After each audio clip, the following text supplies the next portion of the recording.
You're just going live made me think of Do It Live. And Do It Live. Your scheduled ahead Fortnite response with what's his face where it says, and that's tomorrow. I was like, oh my god. So that's one of the best responses ever. That was so good. I was crying from it's a clip I've seen a bazillion times, but just in that. Well, it's so funny that I mean, the Do It Live is obviously in my head forever, but like it's funny that that's tomorrow is in my head, and it's not even anything. Like it's just how the video starts. Yeah. The man's a piece of garbage, but the whole video is fantastic. All right, 3, 2, 1. Go Nintendo Podcast, webisode 991, the Iron Bundle Podcast. I was sitting here and I'm like, I forgot to do something, and I remember what it is. It's to do the socials for the podcast because we don't usually do it on Friday. So let me social me timbers. There we go. Out. Okay. Iron Bundle's shape is similar to a robot featured in a paranormal magazine article. The robot was said to have been created by an ancient civilization. Wow. Its height. Oh no, I accidentally deleted the height. No. You know what? Iron Bundle Pokédex. Because we're the consummate professionals here, I'll make sure I get you the height. It wouldn't be right with that. Is it a short king or a tall king? 2 feet tall. It's a short king. 2 feet tall, 24 pounds. Its gender is unknown, and its category is Paradox. Its abilities include Quark Drive, which I believe we talked about last week. Boost the Pokemon's most proficient stat on electric terrain, or if the Pokemon is holding Booster Energy. That is the Pokemon section. That is the end of the Pokemon section.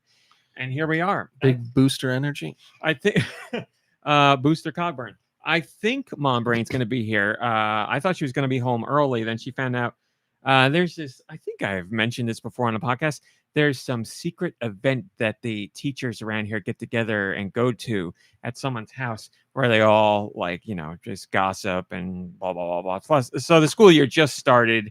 They got like a week and a half now, 2 weeks worth of school behind them, and are all ready to get into the scuttlebutt and talk about all, the crazy kids and the crazy on the teachers. Kids that stink. So she forgot that was happening today. So she went there. I'm sure she'll be home probably within the hour.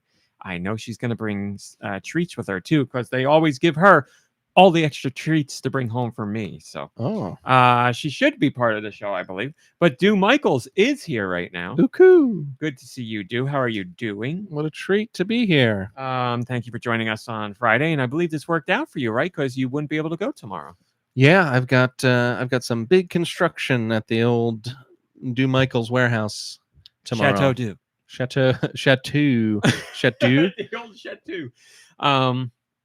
I will not be here tomorrow, nor will Mom Brain, because we are going to a wedding. It is a direct cousin's wedding, not, cousin twice removed, not what any. It's just a direct cousin. They are getting married. So, and the place is very, very fancy, far too fancy for the likes of us, but we will be there. I was going to say, is it easier for you to be yourself if it's a direct cousin or if it's a removed cousin? Probably direct. I will always be myself, but I will always feel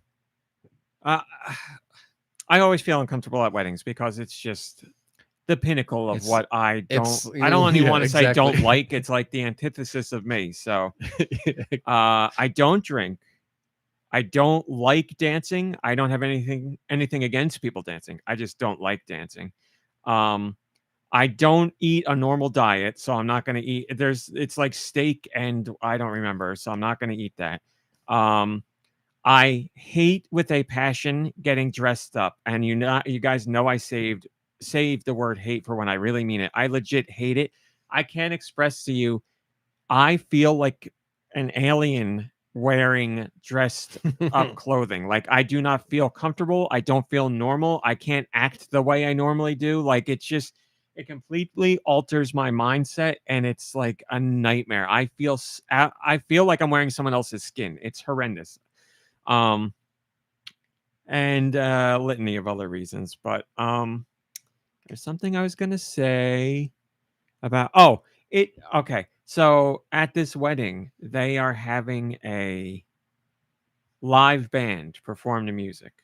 At a wedding, do you prefer a DJ or a live band? I've been to a few weddings with some really good bands, and they've been a lot of fun. So if you have a good band, I would say a band might even be better. A good band better than a DJ. I think so. But I haven't been to one with like a bad band, and I can imagine if you got a bad band, I would rather just have a DJ there. I'm sure this won't be a bad band, but I was thinking about it and I was like, I'm not going to like the music they're playing anyway, which is fine. Not my wedding. But I was thinking like between a DJ or a band, like if I'm going to hear a song I know, I would rather hear the actual song than a band cover the song, but that's just a me thing. So I don't think there's anything wrong with that, especially because covers aren't as cool as like if the actual band who wrote it is playing it. So like you're going to get a wedding band. Yeah. But there could be, sometimes there's fun there. Like if the band leader is really fun, getting the crowd into it. There's something about live music that can get people, more people on the dance floor. And I personally, I don't mind covers, but it's mostly because it's like, oh, I recognize this song, So like if it's between a band and DJs, it's like, well, maybe just the DJ, since it'll be songs that I know the actual versions of. But yeah, so both is my answer. I will report tomorrow while at the wedding to let you know how they are doing, because I'm going to be hearing them. I see you, Burn Cheese. Let me say hello to the rest of the pod crew first. Nicky Hill is en route. He will be here shortly. But Josh Grobot is here. I'm here to grace you with my presence. Thank you, Josh. How you doing? I'm feeling so great. Thanks for asking. Hanging and banging? Hanging and banging. That's what I like to hear, baby. I am the world's best singer. For the wedding you're talking about? Yeah. I think it might be a little too late to book you for their wedding, but maybe the next one. Why would you say that? We're less than 24 hours away from the wedding, Josh. There's only so many strings I can pull. Moving on. Oh, all right. Well, then moving on. George is here. George, how are you doing, my friend? Bon George, no. What do you got planned for the weekend? Any big plans? I'm actually going to a wedding, believe it or not, this weekend. It's for who? Lime lost cousin. Oh, okay. Are you wearing I would imagine a lime suit? It's a destination wedding on the beach, so I'll probably be wearing a white polo shirt and some George khaki pants. I don't know why. I never thought that you would be wearing George clothing that you're wearing right now. Why would you wear any other clothing? That makes perfect sense.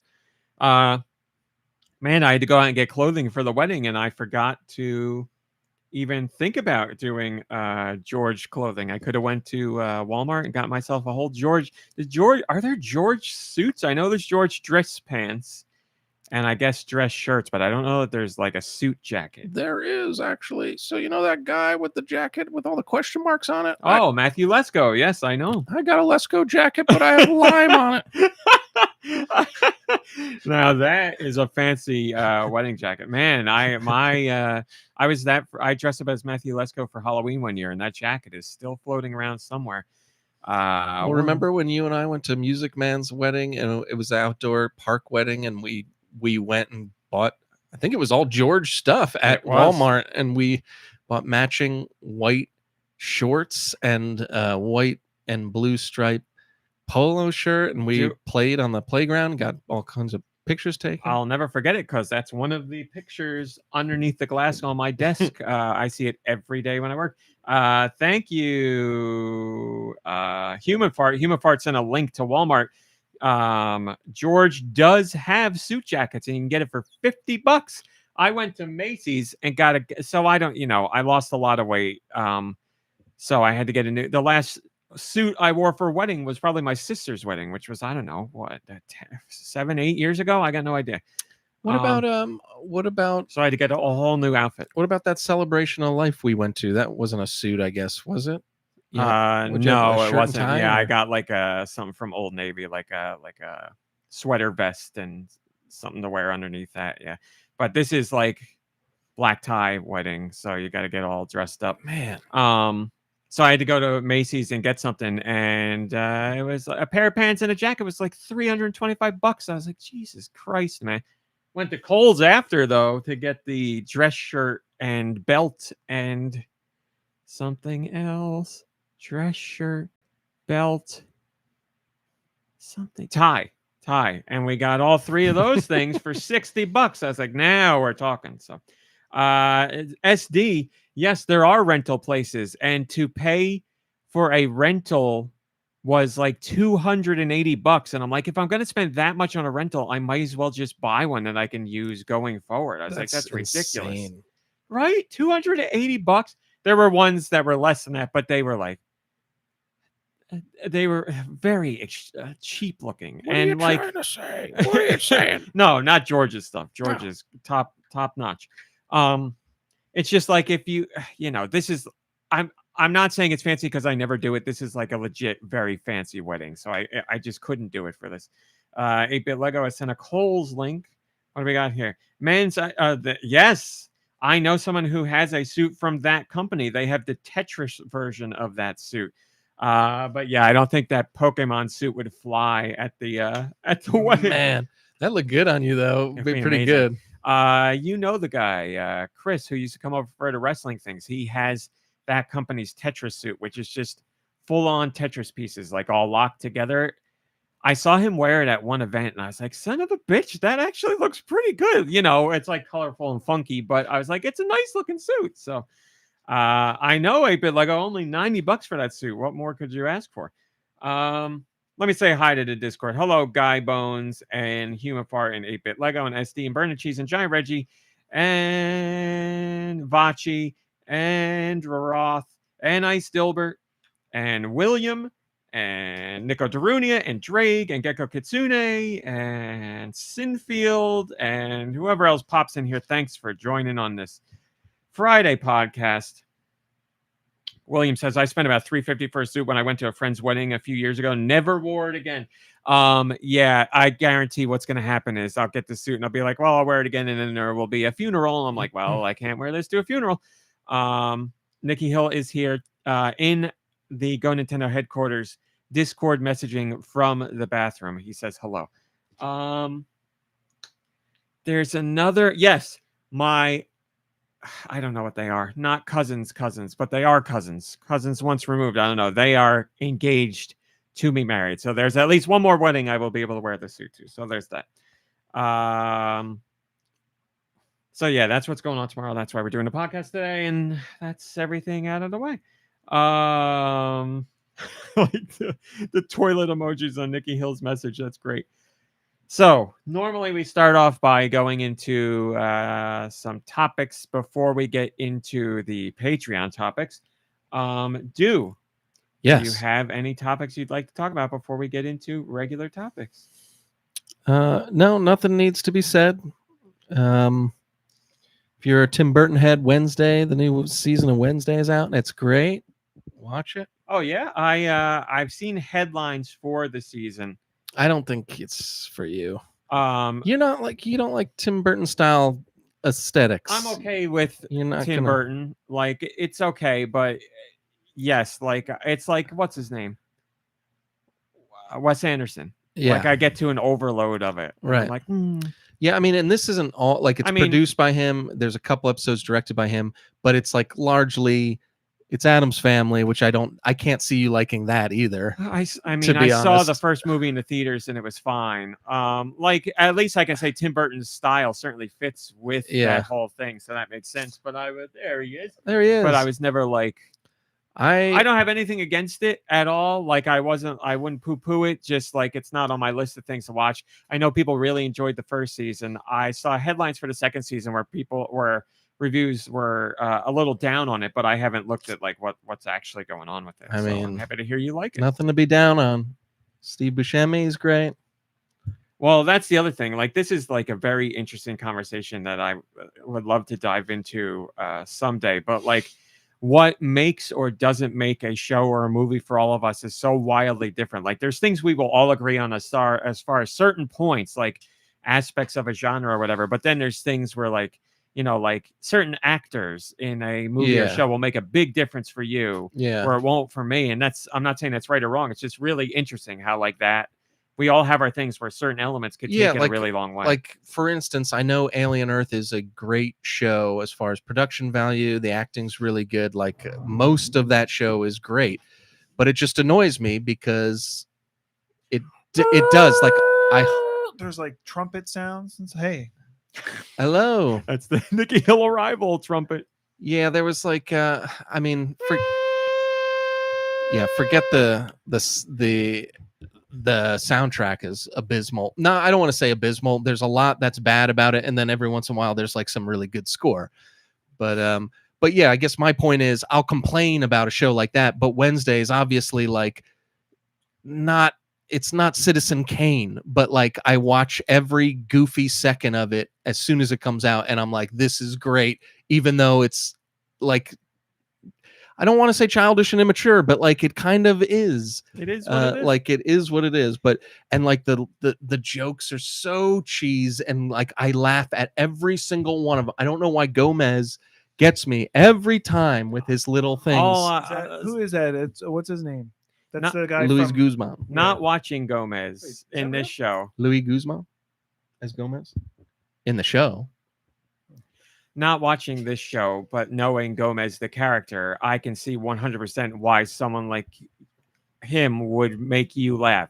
I can't explain it to you, but I could see, like, if you had a main men list of fictional characters, I would put Gomez on. Yeah, and I don't even like the Addams Family movies, which is funny, but I love Raul Julia in the part, and he always made me laugh. And watching, you loved him as M. Bison as well. I mean, he was great. He was, yeah.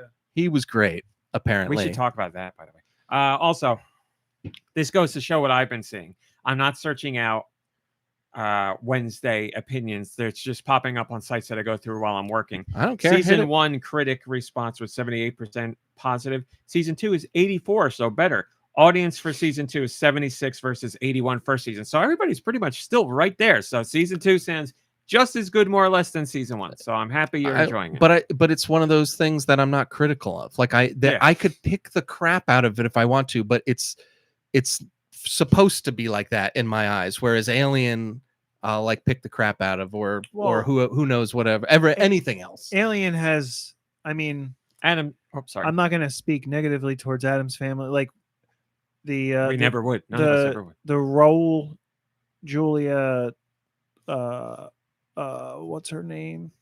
Oh my gosh, what's her name? The mom, Morticia. Morticia. Oh, but Angelica Houston, Christopher Lloyd as Uncle Fester, like that.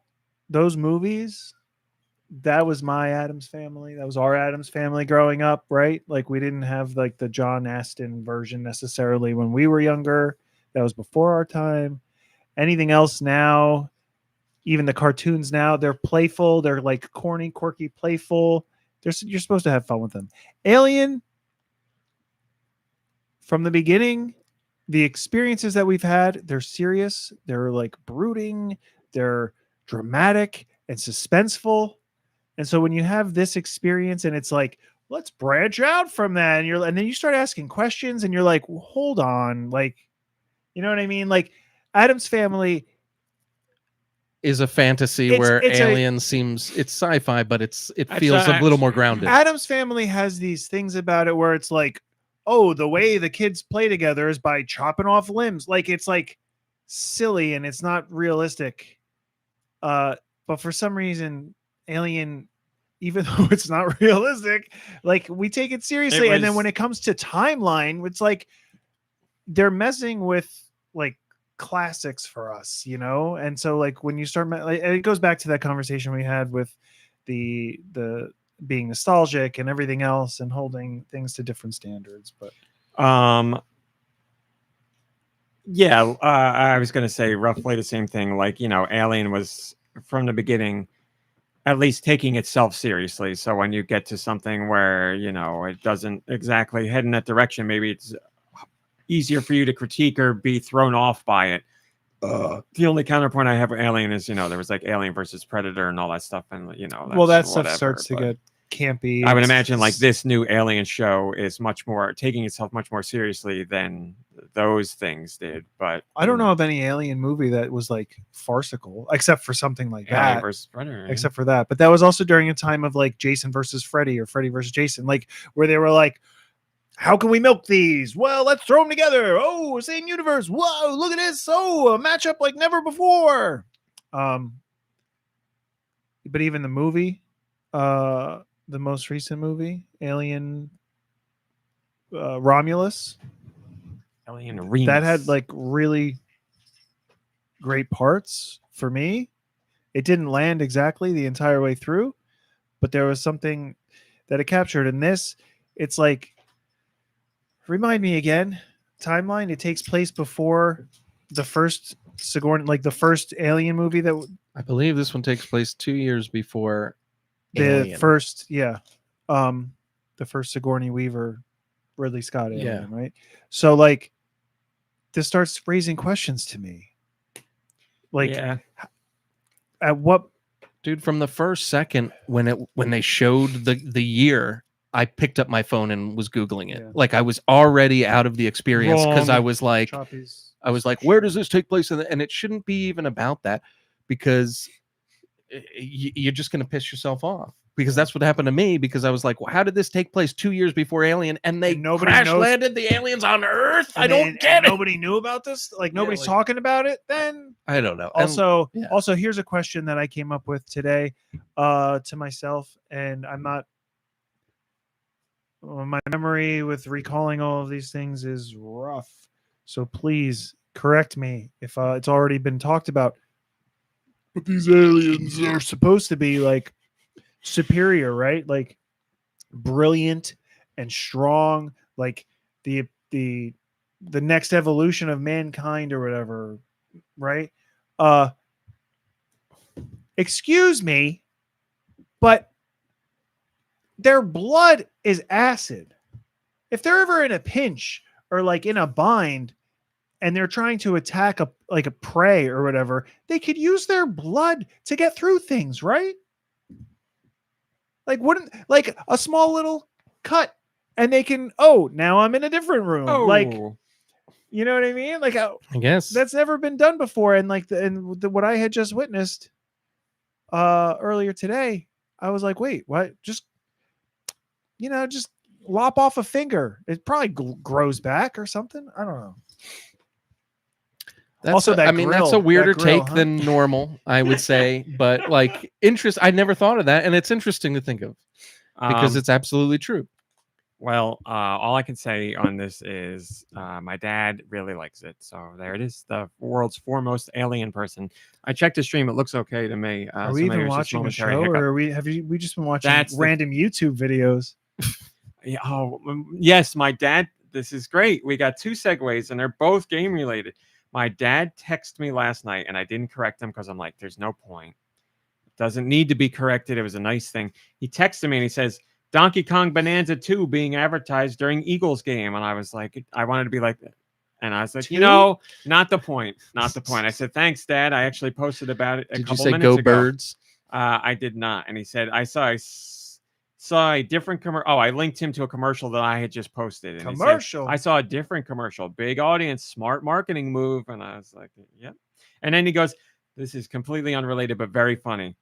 You two get to guess. Actually, everybody can guess. If you're here live, you can guess. If you're just listening at home, you can guess. I'll give you a few seconds. Wait, you posted on Bonanza 2, though? You did post that? Yeah, I broke the news for my dad, of course. His spiders and flies were out there. My dad said, I've been watching a sci-fi show, blank. Just good enough to keep watching. Okay. Would you like to guess what it is? Here's your one hint. Wait. It is not new. Oh, that makes it hard, huh? It's not like decades old, but it is not new. It's a show. See, that's a great answer where it's something where you're like, oh my God. Okay, it's not ancient. Battlestar Galactica. But it's not. Like no the remake. See, that's also good, but I'd say that's too far old because that's pretty old by now. Is it what that one that with that guy you like? Resident Alien. No, he knows about that show definitely. Would you like another hint, or you want to keep? Well, guessing? Let me check Discord if Do there's you want a guesses. hint? Not if you have an answer. Well, my only hint, my question. Burn and Cheese might have nailed it. Burn and Cheese, that's a great guess. But no, Burn and Cheese says, I'm guessing it's not sci-fi. That is really funny, and very much my dad, but it is actually sci-fi. It's like a documentary series. That is funny. What service is it on? I don't know off the top of my head. I want to say Netflix. So what? I mean, the reason we're doing this is because the answer is funny somehow, probably, or. I just thought. I mean, it's not. It's funny that he's watching it now. It's like it's like the joke with Jim Gaffigan. I'm watching Heat or whatever. It's like that joke. I'm gonna check where it's Alien streaming. Nation. Man, that is funny. It is, or at least was on Netflix. It didn't originate on Netflix. There's another hint for you. The show is over. It ended in 2017. Oh man. I don't know what led him to find the show now. Hi, Malik. Hello, good to see you. Dark Crystal? No. And the answer is Orphan Black. Oh yeah. That's sci-fi? Yeah. I think it was originally. SD like said, horror. Alf, that is very funny. Oh, you haven't watched Orphan Black? Oh, it's a clone. Don't know anything It's about like it. Clone or something. Yeah, it was Spoiler like alert. really, really, really What's her highly name? regarded. Yeah, She-Hulk. She-Hulk. She's the lead. in it. Tatiana, I love her. She is great. I do really like her. But I had anyway, no idea. Is she the that- Black Orphan or? Yeah. I think so, right? Spoiler alert. Well, I don't like. She's the main character. I don't know. Is the main character. Is that what yes. I don't she know does what the not title transform refers into to. She-Hulk though. This is before she gets. She was black before green. That's right. I didn't Green is the realize new that black. she was in that trailer that we saw before that movie. Hi, Super I Sanchez. think Good to you see you. even said her name, Yeah. and I don't recognize her unless she's green in CG. Moving on to still Awkward. entertainment related stuff, and it is game related. Have either of you seen the official cast list for the brand new Street Fighter movie? No, I didn't even know that was a thing. They yes, it was announced a while ago, but it's officially like locked in. They got the release date. It is coming out October 16th, 2026. I will give you some names for some of the actors. We won't go through all of them because there's Can we a just lot. name? Can we guess actors, not who they play? Because I don't know the characters. Can you guess actors that are going to be in the movie? Yeah, Yeah, go ahead. it's a movie. It is a movie. Jake Gyllenhaal, No Jake Gyllenhaal. I don't know who he would Oh no. the green forearm guy, or is that was Mortal Kombat? be. The green. What?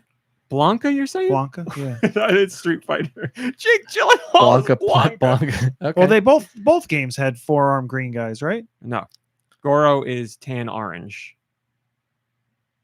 With green hair.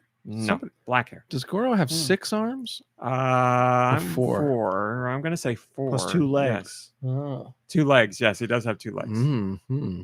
Have we ever seen him without shoes? Or does he I always- love how we're Guessing talking about Mortal Mortal Kombat. Kombat, like Goro Please, features. Street Fighter. You wanted to guess actors for Street Fighter. Yeah. You gave me Jake Gyllenhaal. No, you did. Pedro Pascal, Ooh. because he's in everything. No. Chris Pratt, No. Margot Robbie. No. Jack Black. No. Who would he be? Who would any of them be? John Cena. No. But there's a thread there. Bautista, No. Edge. No. You're going down the right thread. R-Type. What? R-Truth. No. R-Type is podcast. R-Type. Yes. Sorry. Ice Dilbert says Danny DeVito. Okay, I'm just gonna give you some. Yeah. Do you know who Noah Centineo is? Nope. Because I don't. He will be Ken. Andrew Koji is Ryu. I don't know who that is. Kalina Liang is Chun-Li. I don't know who that is. Akuma or Akuma, the big Matata. head, the big head, like the big bad in the game. Not M. Bison. Akuma will be played by our tribal chief, the original tribal chief, Roman Reigns. As far as Ah. acting goes, no idea how that's going to go. As far as looks, okay, makes sense. He has pink hair though. He has red hair, and I think reddish pinkish. Reddish pinkish. I'll go Okay, reddish they're pinkish. doing a lot And with yes, I wigs think they these could do days. wigs or dye. Or Maybe AI. CG if you're lucky. Guarantee you is gonna have black hair in the movie. David Dostmalchian is M. Bison. No idea who that is. Yes, you do. He's that creepy guy. He plays a serial killer and everything. Late Night with the Devil host. Oh, okay. Oh, then I do know. Was he in Suicide? Is he the guy in Suicide Squad? The Dot guy? Yeah. Okay. Eric Andre is Don Savage. I don't even know who that is. Vidyut Jamwal is Dalsim. I don't Who do know you how think I is didn't playing? get any of these. How do you think? Here's one you do know for a fact. Oh, you can tell. Is this on your? Is this on your website? What's that website called? No, I didn't post it. Oh. Who is playing Balrog, the boxer? Michael B. Jordan. Great guess. Too good. Balrog. Okay. Okay. Is he not Terrence Howard. Great guess. Too good.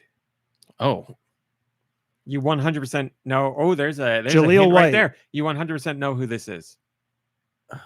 no. Is the guy that played Jar Jar? No. Too good. Michael Clark Duncan has How about passed this? away. He is an actor, but that is not the profession he first. Oh, it's gonna be like Mike Tyson. what's that guy's This is Kevin not Hart. This is not a what's that guy? Kevin Hart. No. Bing Rames. No. This guy made his name rapping. Oh, I guess. Oh, 50 Cent. Yes, 50 Cent. Thank you, Rock. Obviously, he's All right. Rock. That's Now been here in you there go. for a while. Big actor for Blanca. Like big as in people know this actor. The Rock. No. Was in a hit movie this past summer. Probably the hit movie of the summer. One of the hit movies of the summer. Was it summer? Glenn, what's his name? Glenn Powell. No. Hit movie of the summer. Are they big? What's a hit movie? It was a big movie of the summer. I want to say it came out summer. Maybe Are it they was large? late Are they spring. large human? They're big, but they're not huge. They're they're known for muscular roles. You've seen Not them. Reacher. No, not that big. No. They've been in another video game movie. There's a hint. Yeah. Oh, That's a good I one. know who it is. It's definitely Jason Momoa. Yes, that's Blanca. There you go. What video game movie did he do? Minecraft. Oh yeah, that's a game. Orville Peck as Vega. Oliver Richters as Zangief. Hiroki Goto as Honda. We don't care about that. We don't care about that. Mel Jarnson as Cammy. And then who is going to be Guile? Kurt Russell's son. No, not a bad pick. This actor is not an actor. Mark Wahlberg. Oh, never mind. Not an actor playing Guile. They are also related to a profession of another person we've already mentioned. Was it like Eminem or something? Not the right profession. Paul, Aaron, Jake Paul, Logan Paul. Correct profession, wrong Oh, person. No. What's the profession? Annoyance on the Influencer? internet? No. Wrestler? Yes. Oh. Who in the wrestling world could be Guile? Oh. Carlito? No. No. Santino. You know what Guile looks like, right? Name Not things really. about Guile. He's the blonde. He looks like Val Kilmer. So, Oh, like, wait. what wrestler looks like? What's Val Kilmer? important to Guile? The hair, the blonde hair. Sure. Yes. Okay. What do you mean? Sure. Oh, Yes. Oh, he wears army pants. So is there like a What's, soldier wrestler? Sergeant Slaughter. What's what's I wish. I wish. what's the Irish guy? No. Yes. Deux was right about like the army fatigues. He's very USA. He's very America. What's his name? Hacksaw Jim Duggan? I'm done. Cody Rhodes. Cody Rhodes will be Guile in this film, and I did take a picture of him with his silhouette. You don't see him, but you see the silhouette of Guile with the Guile hair, so he will at least have the hair. I don't know how I didn't get that. It's obvious. Yeah, Like it's so he's obvious. the American guy. He's the blonde guy. Yeah, it's I mean, it's all right there. he's like very, very bleach blonde, right? It's not even like I don't know. Yeah. I don't look at him and think blonde because he wasn't blonde. What to do you begin think? with. White? Yeah, maybe like a platinum. I don't know. Platinum what? Hair. Flannel hair. There's your Street Fighter movie, sure to win plenty of Oscars, but that's your cast, most of them anyway. Eric Andre, I don't know who that character is that they're playing, but I don't know. I don't know. But yeah. Isn't there a kickboxer? In Street Fighter there is. I don't remember the guy's name. There's a guy that does capoeira too. I don't remember, you know. But that's who we know of right now. We'll see. So are you gonna? I'm not going to the theater to see this movie. No. Thank you. I did not go to the theater Just to see curious. the original Street Fighter movie. I did see Mortal Kombat in the theater because I wanted to, and that was the right choice because I still say that's one of the best video game movie adaptations. Yeah, the Which new one? Mortal Kombat movie. Yeah, not the new one. It was whatever. I will forever be angry that they There's no never Mortal Kombat. get to the tournament, right? What's the? Oh yeah, Jesus that's Christ. so funny. How do you have a whole Mortal Kombat movie where there's no tournament? I know the tournament's in the second one. Great, but Maybe no, it is. The trailer's out. They talk about the tournament. You see things from they the talked tournament. about a lot. They talked a lot about the tournament. You see, or you're at least led to believe you're seeing actual fights in the tournament in the trailer. Why did you go to see Mortal Kombat and not Street Fighter? Because Mortal Kombat looked good, and I thought Street Fighter looked bad. And So it has you know nothing to what? do with the I games. was Like right. No, because I played Street Fighter more than Mortal you Kombat. probably like Street Fighter better. Street Fighter's the better game, in my opinion, hands down. Like Mortal Kombat is a ton of fun, but as I'd far as say like a hands up. fighting game goes, like Street Fighter, I'd say hands down is the more But Street technical. Fighter I'm sorry, fighter. hands looks like down? it's drawn, whereas like Mortal Kombat, you're actually controlling real people. It's I mean, unbelievable. if we're still in the 1990s, then yes, that is correct. I was a graphics whore then, and I'm a graphics whore now. Well, then you got to buy that Mortal Kombat collection when it comes out because they're remastering all those classic games and they will have the digitized actors in them. So there you go. Yeah, Street Fighter has since moved on from hand-drawn graphics, and Mortal Kombat has moved on from digitized actors. They're both just polygonal games and have been for decades now. But I wish they would go back to the digitized actors. That would be really funny, great. What would be great is if, well, they don't have a movie. I guess I was getting it confused with the Street Fighter movie coming out, but I was going to say it'd be great if they had the actors be in the game as like the digitized They people. could. The but- new Mortal Kombat movie, they could do that. Hmm. You know, that great show on Shogun. The guy from Shogun is in the Mortal Kombat Oh. movies. I'm sure now he's like, damn it, I should have And the done guy these from the movies, but- boys. Yes, the guy from the boys. I It's knew that true, accent was he's fake. who's he? Luke Cage. Not Luke Cage. Johnny Cage. Uh, You said it, and it yeah. was so close to being correct. I was going to say it as well. Isn't he getting his own movie, Johnny Cage? Or No. is that a that's There Nicholas were Cage. rumors. Johnny Cage. Everybody was upset that Johnny Cage wasn't in the first new Mortal Kombat movie, and now he Oh. is a big focus. The second movie looks like the focus is on him and getting him to join the tournament. Now wrestlers that are actors. The Miz tried out for Johnny Cage, and I will forever say Oh, he would've he been good. would 100% be better than the boys guy. Like the Miz is basically Johnny Cage in the wrestling world. Like he plays the same persona and everything. It would have been perfect. I don't know how that. didn't Yeah, work out. I think Carl Urban's a great actor, and I'm sure he can play Johnny Cage. Not in But these trailers. but the Miz would be perfect, like Yeah. for the character.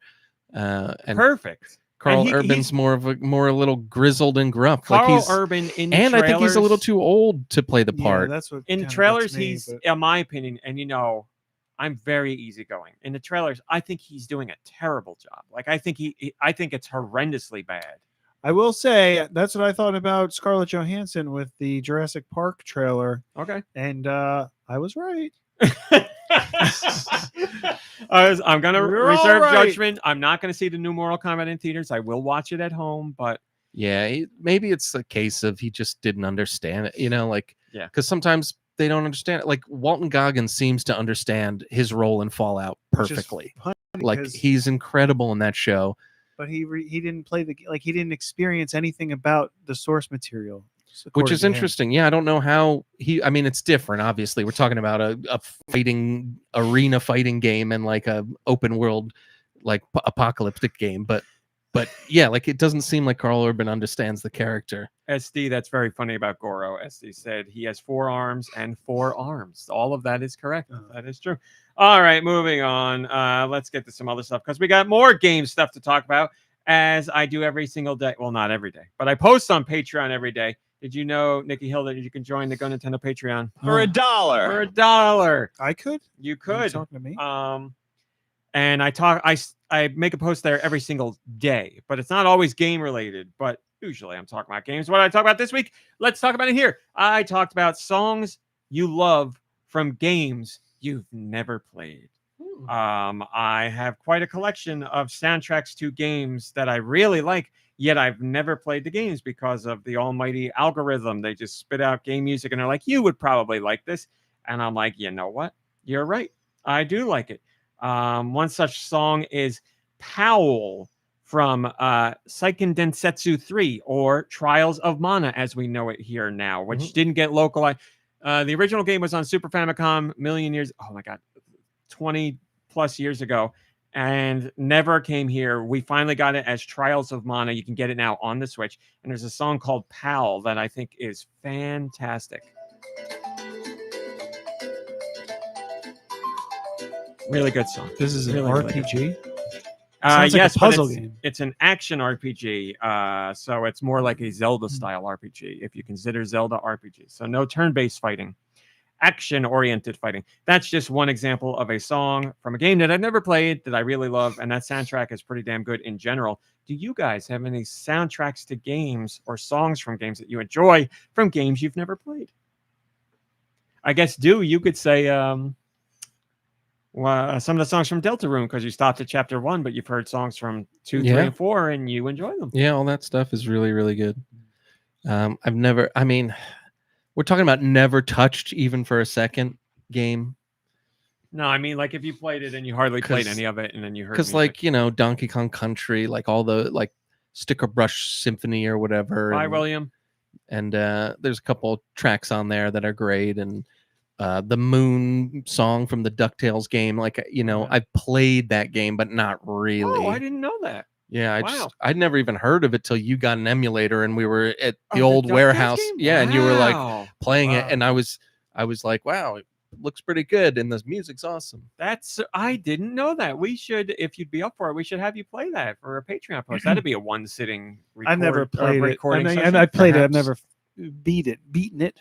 Yeah. I've beaten it, but I've never completed the game. That's Capcom's era of amazing licensed games from the NES to the Super Nintendo. You know, the Chip and Dale. Chip and Dale's is another That one I amazing played that a was bunch an of. amazing soundtrack.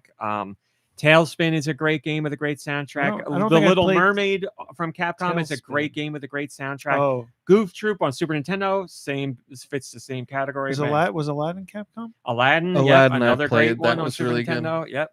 And Capcom then- killed it with that Disney And then license. Lion King, but we get the version that's But not that so great. wasn't Capcom. That was Virgin. Oh, Because Yeah, I would say that's not a great game. Virgin was like Well, really they're- into making the games look really good, but they didn't play very well. right. And then at least we have the Super Nintendo version, I guess, right? Super On that Lion King, re-release or whatever, and Si- it was like not a good game. Lion King on Super Nintendo and Genesis were the same game, like made by the same developer, whereas Aladdin was Capcom. Yeah, And on Super Nintendo and on Genesis, it was Virgin. I played the, I might be wrong on that. the Probably not. Genesis Aladdin and thought that was like pretty awesome. And then years later saw the Super Nintendo one and was like, oh man, that one I think is better. It's funny. There's say something that. about the way that Aladdin, that's his name, right? Aladdin. When he jumps on like Virgin. It was Virgin. poles or Oh, that enemies' bounce. heads, and he lands on his hands and then like The bounces handspring. over. That's great. what it's called, a handspring. It feels so good. Yes. Yeah. It's funny. I did a video years ago for GoNintendo just because I had an itch to do it one day, where I compared the Genesis and Super Nintendo versions of Aladdin to discuss which one I thought was better, and I broke it down by different categories. That's one of the few videos I've done for GoNintendo where still regularly every month there's comments that come on and people telling me I'm stupid and I suck and it's horrible, but it's still people watch that video. I gave graphics to Genesis because it's like cells straight from the movie. I gave gameplay to Super Nintendo because I think hands down that's a better one. And I think I split with music because the Genesis one has some great songs from the movie, but it's not a great soundtrack overall. and a Super Nintendo game has a lot of original songs that are good, but none or very little from the movie. So I was like, it's kind of a mix. And so I said, if you're going gameplay, I'd go Super Nintendo. If you're going graphics, I'd go Genesis. And soundtrack, you could go So either did way. you didn't have a Genesis back in the day? Yeah. You had a Genesis and a Super Nintendo. I did. Genesis was famously the last system my parents said they would ever buy me, and I laughed. That was true, but I just continued getting systems on my own. But so did you have Aladdin for both systems? Yeah. Did you play them back then on those systems, or did you just have one? Rented both of them. I rented both. I did not own them. Because we were kids and we didn't have expendable income. So I was just I remember wanting to rent the Genesis one more. And getting the Super Nintendo one because that was there. And I was like, this is a great game. And then I eventually played the Genesis one. I was like, not as good. But yeah, a friend of mine had the Genesis version. That's how I played it. We went and we stole the we bought a Pamela Anderson poster so that we could steal the Pamela Anderson Playboy that was out at the time. And we were like, we'll roll it up and put it in the poster and no one will ever know. The poster was like rolled up this thin. You're not going to get a magazine in there. So we just threw it in the bag and walked out. And then who has it now? I mean, wait. Well, this is what happened. I'm sorry. What about the Aladdin game? Oh, yeah, that's not part of this story. Well, we went home and played Aladdin after he was that, rubbing something else and a genie popped out. But yeah, we like amongst all the kids on the street, we were like talking, like we showed everybody this magazine. It was like the greatest thing anybody had ever had in our town. And then one day we were like, this is so dumb. And I regret it to this day. But we were all together. Like there were like 5 of us at least, not more. And we were like, what happens if it gets confiscated? We can't have that happen. Like what we have to do is rip out all the pages, put them in individual plastic bags, kiss them, and hide them all over like this quarry. We have to plant the evidence in many different places. So there was all over. Exactly. It was exactly that. And we have to go find these. Well, we've tried. I don't know where they are. We either lost where they were or one of us came back and like took them all for himself. But like most likely we just forgot where because it wasn't like we marked them. Like it was like this quarry. So it was the dumbest thing we'd ever done. We all regretted it. But yeah, long story short, we went home that night to my buddy's house. We were playing Aladdin on Genesis and we were looking at the poster. We were looking at the poster and we were being creepy young kids. We were probably like 12. I really wish I had my 3 pages. And we were like, one of them said, we were like talking to the poster. This is so embarrassing. I hope you guys we are getting some lore here. One of the guys said, it's because of you. We're talking to the poster. We're not talking to each other. Yes. He goes, it's because of you that we get to see you. And I think he meant because of the poster, we were able to steal the magazine.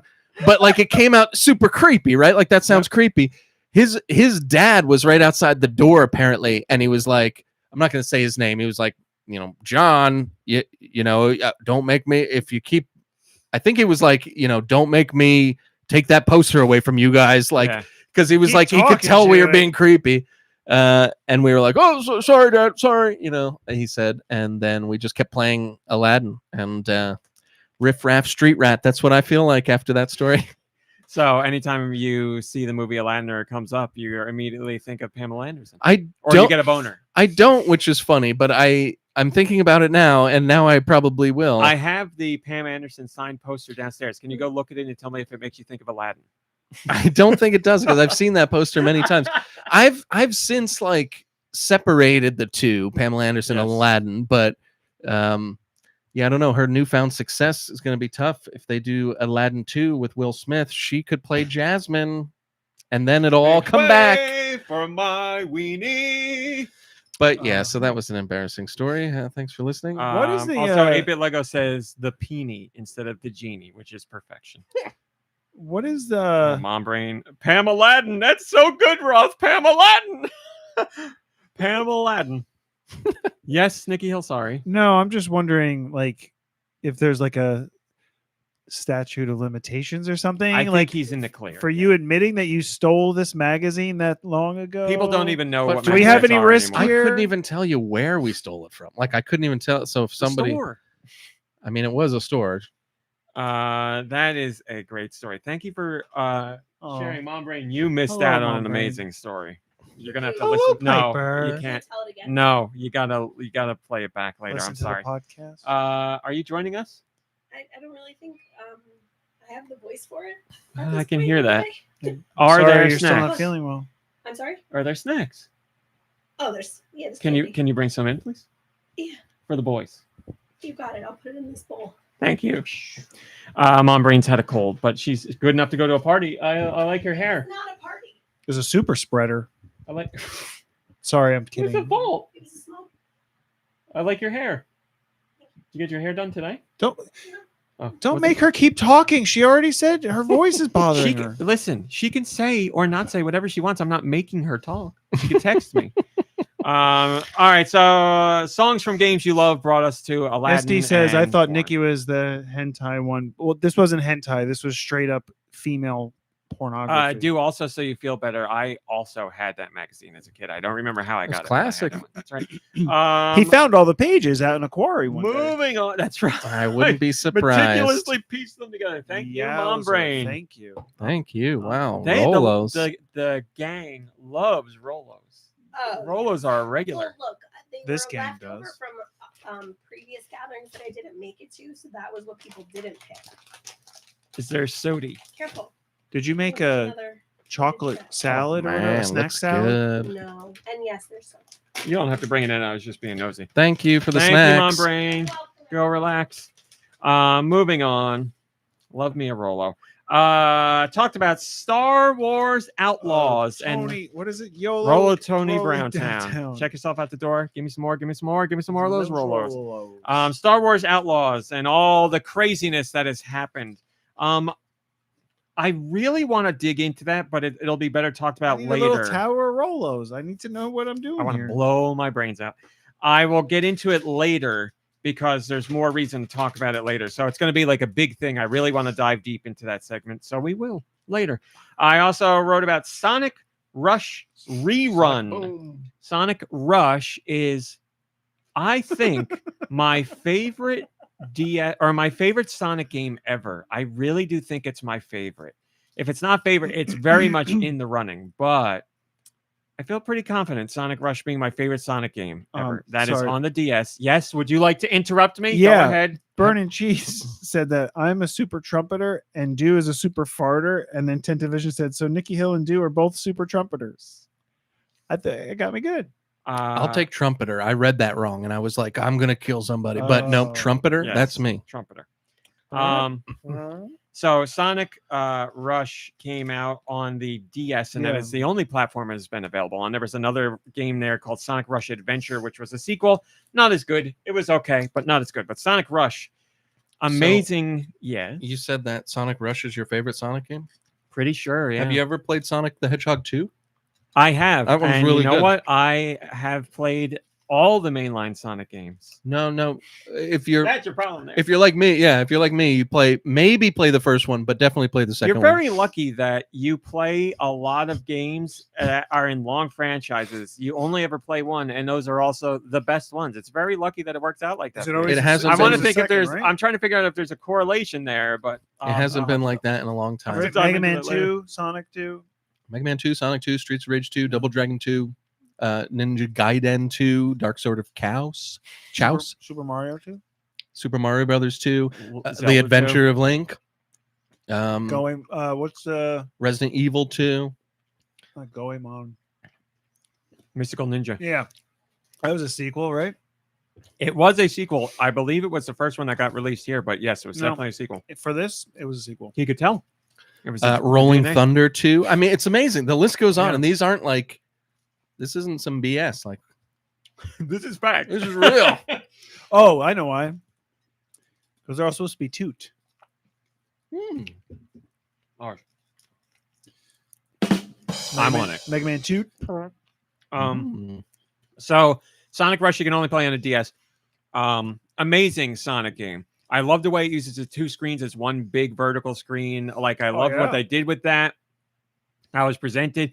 The game is a lot of fun to play. It's got some great platforming. It's got great boss battles. It has one of the, and this shows you how good it is, one of the best soundtracks in a Sonic game ever. And Sonic games are littered with great soundtracks. Sonic Rush's soundtrack. Back to back.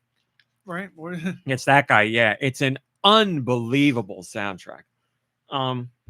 But Sonic Rush Rerun is a fan project. While Nintendo discourages fan projects and mods, Sonic or Sega applauds them and embraces them and says, do whatever you want. You want to make fan games, you go right ahead. So this is a fan-made remake, reimagining, revamp of Sonic Rush. I randomly got a trailer for it on YouTube, and it looks so damn good. And at first I was like, I don't know if I would attempt a remake of this game or revamp of this game, because that soundtrack, you just had to put the soundtrack directly. How could you make the soundtrack better? It's just so good. And it's a group of people reworking the songs from Sonic Rush for this rerun project. And they've blown my mind. Not only do they have great respect and regard for the original soundtrack, they have worked their own magic to do their own takes on these songs. And based on what's in the trailer, as well as what's on the YouTube channel, they put up a few sample tracks. These people are masters. They have taken what is a great soundtrack and made it, if not as good, even better. It's unbelievable. So good that I messaged one of the guys on Blue Sky. I went over to find his social media account and be like, dude, you're killing it with this music. Like, clearly you know how good that soundtrack is, and you've come up with, like, I was like, this is mind-bogglingly amazing. And he was very appreciative of it. So if you're into fan games, keep an eye on Sonic Rush Rerun. It is not available yet, but what is being shown so far, boy, expectations are sky high for this revamp remake. Now, am I going to play it? No, because I don't play those kind of games, but I will 100% listen to the soundtrack without a doubt. I'm very excited for the soundtrack. You know what all this talk made me think of? Something unrelated. Sonic Pretzels. No. Sonic Brush, where it's a combination of Sonic games and the Blob. Excuse me. Because Sonic, it's a big furry hedgehog, so he rolls through paint, and then you're like painting stuff. Oh, you said the Blob. The Blob. I thought you said the Blob, and I was like, the movie? No. Now it makes sense, because as you're describing it, I was going to say, you mean or the like Blob, Splatoon, and I was like, oh, I he's guess. talking about the Blob. Or like Splatoon, but like the whole thing is like that you're bouncing around and slapping paint all over everything. Sonic Brush. Correct. Sonic Brush, and I'm sure there is a Sonic Brush out there. And then that song, whatever it is, back to black, it makes sense because now you can be painting Get things this guy on the black. soundtrack. It makes, yep, all the paint related puns are there. That's a stroke of genius, Nicky Hill. Hey, moving on. I posted we are 9 episodes out from episode 1000 of the Go Nintendo podcast, and I ain't got no ideas. That's a lie. I have one idea. It has been put in motion, and it is officially happening. Excitement level, I would say, sorry, Nicky Hill, 1 billion. Oh my God, Miyamoto's now, coming? is it something you have experienced before? Yes. But is it a rarity? Also, yes. are we taking over Nintendo NY? No. There. So I put a thing on Patreon where I was like, guys, give me ideas for And the girls. 1000 podcast, and I will contemplate what can be done. And people have been putting in ideas. All of them very welcome and very good. Some of them that are actually feasible. Some of them I will definitely be doing. So great ideas from you guys. But there were multiple people who were like, some will be feasible, some will be feasame. Spoiler alert.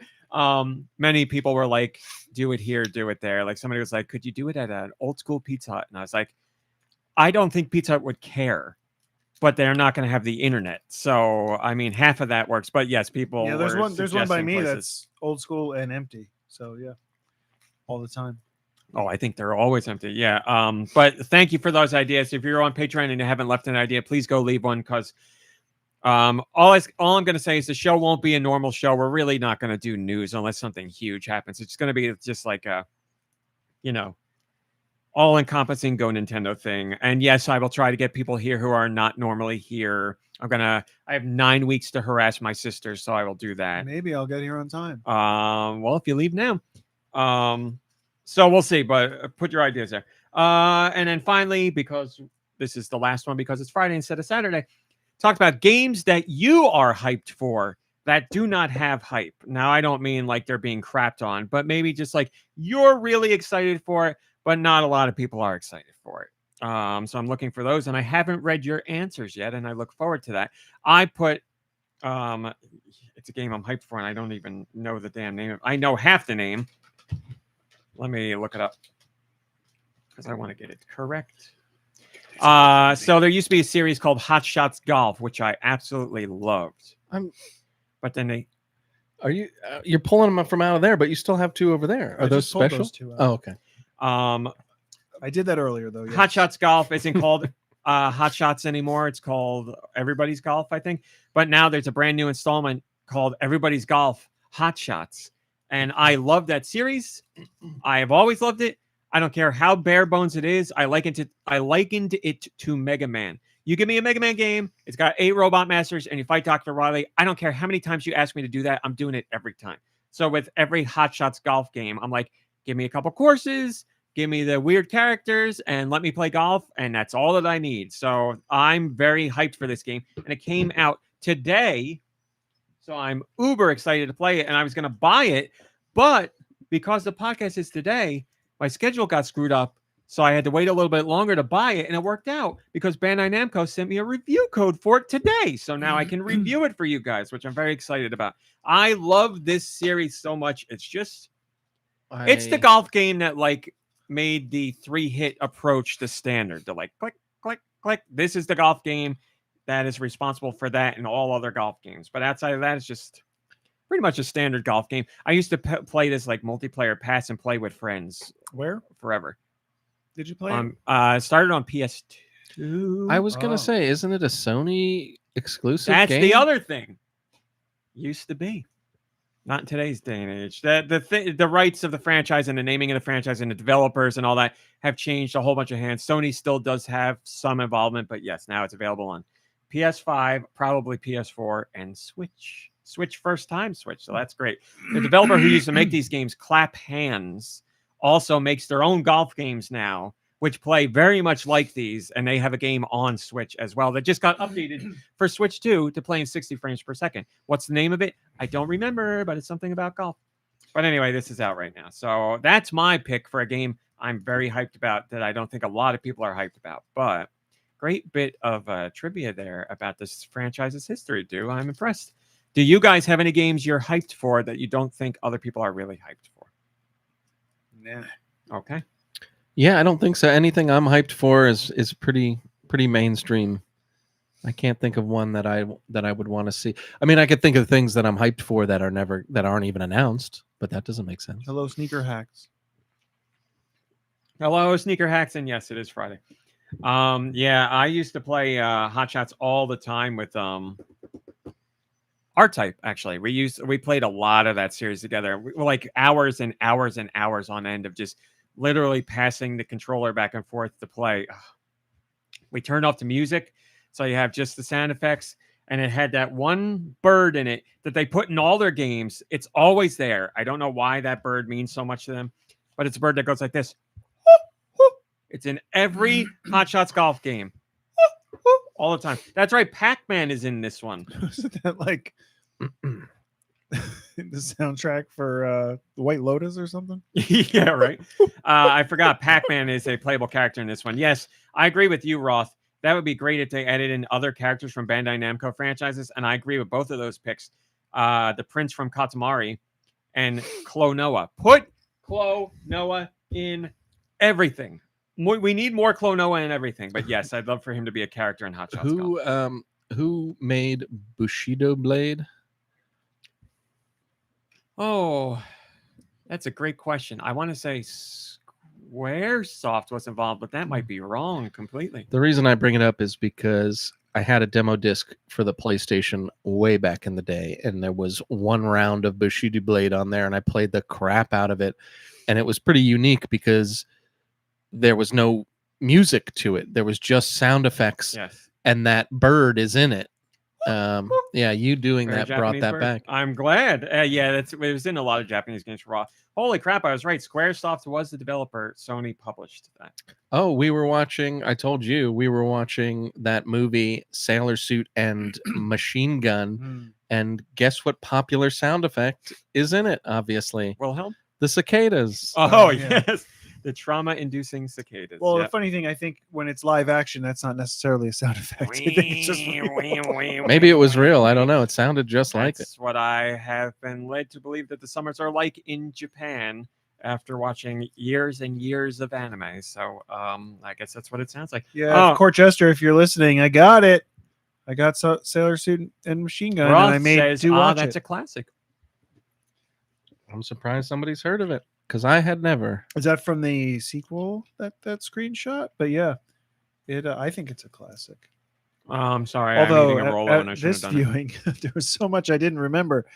The theatrical version was like 20 minutes shorter. Can we talk spoilers for this movie? No. There's a part where this guy who's in a wheelchair with he's wearing fake. And I looked. I don't want to tell you what happens, but I looked at Nicky Hill and I was like, "You don't remember this? Like this is what you'd remember from a movie like this." The reason why you'd never forget it. He remembered one thing, and it was the camera angle of a fisheye lens looking through like the hole of the, and it's inexplicably used in the movie. It doesn't bother me, but it's like it doesn't really fit. But of all the other things to remember, that's not up there for me. By the way, speaking of Japanese movies, the guy who made Evangelion, so you can tune out. I don't mean this for this to be painful. He's got some live action movie that's supposed to be like all kinds of depressing and horrifying and crazy and very much him. And it's never been released here, and it just got added to HBO Max. It's like Love and something, I think. This would be a better story if I could tell you. But if you're looking for more of his style of horrors of the mind, then look it up. It is Horrors of Love the Mind. and Pop. Interesting. I didn't know that there Tokyo was schoolgirl Hiromi and her friends spend the summer going on dates with older men for money. There you go. Oh, that sounds really appropriate. Weird movie about schoolgirls. Right. Strange. And older men. Not seeing if you're done. Not appropriate. American Beauty. I rest my case. Well, he got us. And that's Patreon. Thank you for supporting us over there. It's very much appreciated. And now, oh boy, it's time for news. Finally, yeah, open all of them. Like Mom Brains. No, this is not Mom Brains. They send it specifically for me. This is mine. Who's they? The Teacher Collective. They have a party with a whole bunch of candy, and they You're know. a big dark chocolate mint fan? I've never been to the. Why are you grilling me over this? Yes, I like mint and dark chocolate. What do you mean? What have I ever said that I don't like? It's candy. I don't like licorice. That's about it. Can we get into the news? We've That's already what I played the thought. jingle. I love it. No, I thought I knew that bit was coming. Oh, that's good. I bet. I just want to know what's in the news. You can read it. You tell us. What happened with the direct? We don't direct. There's no direct because it wasn't rumored to be this week, Nicky Hill. If you paid attention to last week's news, you would know that. The rumor is it's going to happen on the 12th, which would be a Friday, which is why I was upset because I said the Demon Slayer movie is coming out then, and I have tickets for it forever now. But the rumor is it will be next week. The stronger rumor is, no, I don't want to say it. The stronger rumor is it will be next week. The rumor is it will be Friday. And the rumor on top of the rumor is that it's going to be like, your full fat, big time Nintendo Direct. There's no discussion of Nintendo Direct this week. No more details on that rumored Direct. But I would clear off your calendar next week for one of those days. I guess most likely Friday to enjoy the Direct. That is rumored and not confirmed, but I'm sure is happening. Capcom talked about the Switch 2 and in a very interesting article. So, Monster Hunter Wilds has sold over 10 million copies, but it's not selling nearly as well as the last Monster Hunter game. And Capcom has been asked about what they're going to do to rejuvenate sales or bring in more people to the game, or what's going on and why it hasn't sold as well. And Capcom's president was like, well, there's a couple factors here. Hello, America. He was like, in Japan, the PS5 is really pricey. And then when you throw in the PS5 price with the price of the game, and then the price. Oh, that's really crazy. Continue. PS5. The continue. Yeah. Yeah. Like, why'd you stop? Yeah. Why'd you stop? Go telling on, us please. Let's talk over each other. The DLC, the cost of the game, the cost of the system, subscription prices, and all that. Capcom's president is like, it's a lot of money, but they said the PS5 price is a considerable barrier for people to get in. Now they stop, and now and after that they were like, we have some collaborations in DLC that we're planning that we think will boost engagement and attraction for customers and all that. Blah blah blah blah. But in that same conversation, the Switch 2 was brought up, and Capcom's president said this, quote, the Switch 2 was released in June 2025 at a price of 4,900 yen, and the response was better than we had expected. While the prices vary by country, this reaffirmed a high level of cost consciousness among ordinary consumers. So he's saying, Switch 2 came out, and we were thinking it was going to do good, but it did a lot better than we thought. So let's put those two together. Wild's not selling what they wanted it to. Switch 2 selling better than they thought it would. Kind of makes sense if you put Wilds on Switch 2. Now that's just speculation at this point, but Nintendo platforms and Monster Hunter have gone hand in hand for decades now. Used to be a Sony thing. Now, while the games still go on PlayStation, Monster Hunter Rise was on Switch, and we get some Monster Hunter spin-off games that started with Nintendo platforms. So I'm sure there will be a more mainline Monster Hunter game on the Switch. It's on the Switch 2 at some point. Will it be Wilds? Seems like if they want to boost sales there, that would be a great way to do it.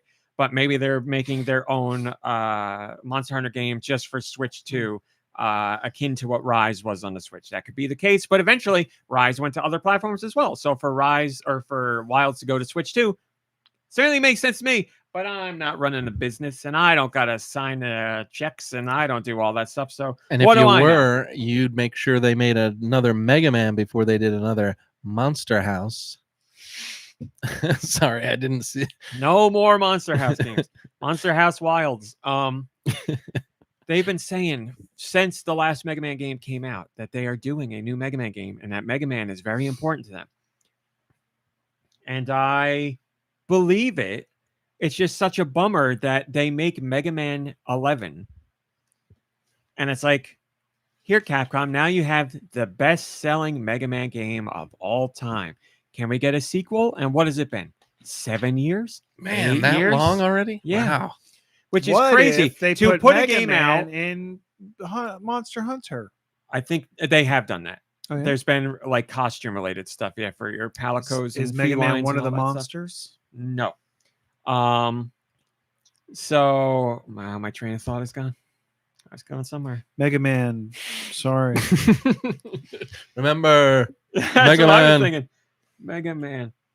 Oh, you think when you put out a Mega Man game to see like is there a market for Mega Man and it comes back to be your best-selling Mega Man game of all time, that you'd be like, oh yeah, there's an audience, but I'd expect a follow-up to that a little bit sooner than 7 or 8 years. Like, But overall sales, were they happy with them? it's the best-selling Mega Man game. There's no You other think they better would Mega be Man selling game. happy. You can't but not like, be happy with that. But even their best-selling Mega Man compared to whatever their best-selling game is, Resident period. Evil. Well, yeah, but they're not going to.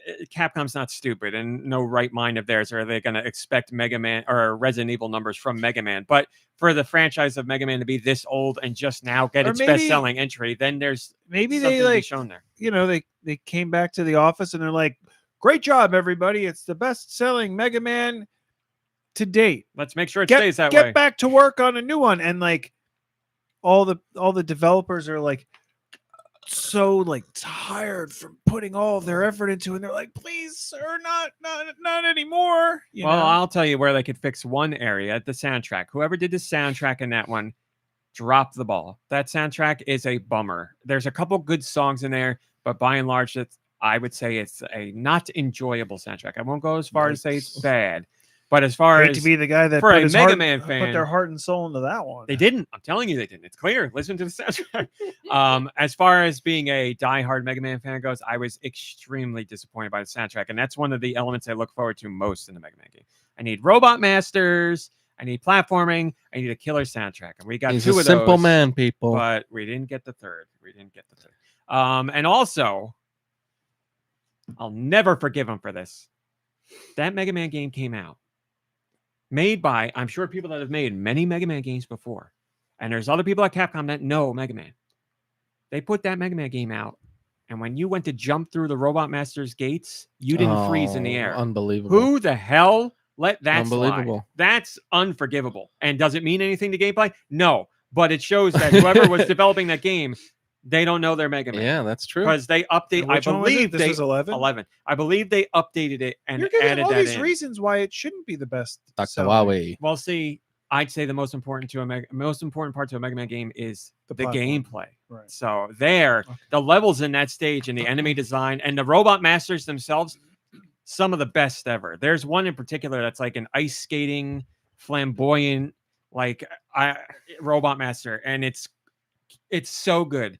Everything about that game from a gameplay perspective is phenomenal. Like top-notch Mega Man. If they did it now, would you be okay with like the Robot Masters being Grok and GPT and Copilot? There's as Tally. long as they have man afterwards, then yes. Tally man.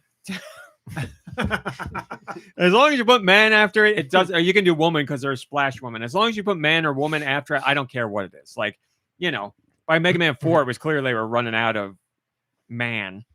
They were like, what was it, like Dust Man? And trying to think of, well, like Mega Man 3 had Hard Man. Wait. I'm like, you're on the third game and we're at Hard Man already? Dust Man, it was one? Yes. He's a robot. You want to keep the dust away from him. No dirt or dust anywhere near him. Chub Man? Instead of Hard Man? Are you better with that? Hard Man's pretty good. But he's only half as good as Hard Man. Was Kojima visiting the developers that day, and he was like, "You should put in a Hard Man." What about Die Hard Man? No. I saw. Do you get the girl on TikTok who's playing through Metal Gear games right now, and she's dressed like Snake pretty much? No. And I don't know her whole history, but I don't think she's played Metal Gear games before. She started with she knew about Metal Gear, but she started with Twin Death Snakes. Stranding. She started with Death Stranding, and it's a huge Kojima That's fan a because of that. Heck And of it's a way to start. now going back to play Metal Gear games. Wait a minute. So Death she's Stranding realizing Metal like, Gear World? It's the same. It's It's just just Kojima. so she's realizing Kojima's always had a thing with really bad character names because she's like, oh yes, the girl who doesn't speak and her name is Quiet, and It's so funny that I don't ever think about how ridiculous these they're are. terrible. They're horrendous. It's true. Like the guy who spins his guns name is Revolver. Revolver Elliot. Ocelot. Ocelot. I thought it was trying to be funny. I'm trying to think of others. What's the old guy's name? I'm sure it's Old Man or something. The sniper. Oh, the old guy. He's the pain or the Grampy Snipes. he's the Okay, if his name is the Pain, I don't hate that name. but they all have it's the pain and the fury and the Yes, something. yes, So yes. he might be the silence or something like that. Yes. So anyway, she's been realizing that he's got a thing with names all throughout his history. Also, I forgot how bad some of the cutscenes are in Metal Gear Solid 2. There's the one where Revolver Ocelot is like flipping 3 guns, and he's gonna shoot somebody. I don't remember who it is, some political figure. And he's like, I got a bullet in each one of the chambers of these guns, and I'm gonna pull the trigger. And if you get shot, then you're dead. He says it more elegantly than that. But then it's like a minute-long cutscene of him just flipping the guns and like catching them and shooting. And then like the guy on the ground pees his pants and it's like, and I'm like, oh man, he's come a long way since this stuff. Mega Man 4 Robot Masters, Toad Man, Bright Man. Okay, that's fine. He's a light bulb. Pharaoh Man, Ring Man. he's got a ring on the top of his head. He's like from Saturn. Yeah, I'm not down with Dust that. Man. Oh, not like a doorbell camera. No, nowadays Skull Man, like Skull Man. It's pretty bad. Dive Man, which okay, water related. I get it, but like, Drill Man. I guess I can't be mad about Drill Man. At least it is what it is, you know. Yeah. But yeah, by that time, there's a train one in one of them, 5 or 6, and what is Choo-choo Man? The train. See, it should be like Train Man or Choo Choo Man or Caboose Man, but instead it's Caboose Man. it's Charge Man. Yeah, that's Because weird. he charges at you. No, Caboose Man, Railway Man. I don't know. Pharaoh Man is dumb too because Pharaoh is like No a argument here. like a person or a Yes, position. I will Pharaoh say Man. It's like it King is Man. very dumb name wise, And Queen Woman. but he's a cool looking robot master. Yeah, that's cool. He's got a cool design. But yes, Blood Ocean said Wingman should be one, but I think that should be like if you're Wingman, if you're yes. playing two player. Wingman, you could do some cool 2-player things. In What's Mega funny Man is 3. that seems like a great idea, Wingman, and it even makes sense because it's a word we've heard of before. But they don't.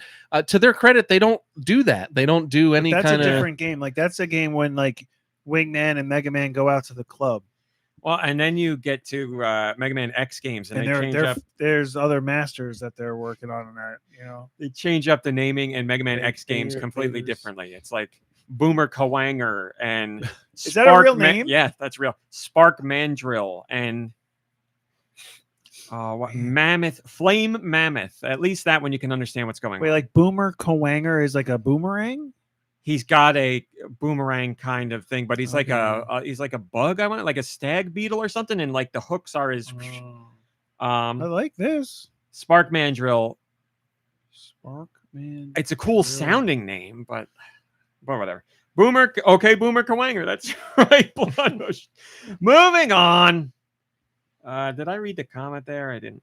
Austin McBucket says that added context is pretty important because the quote taken on its own makes it sound like he's contradicting himself. I hope thank you. That's why I put it in there. I hope it means Wild's port is being pursued, not for me, but for the good of the console, for Monster Hunter and Nintendo fans. Well, that's a nice sentiment to have, my friend. What if there was like a cross? Wait a minute.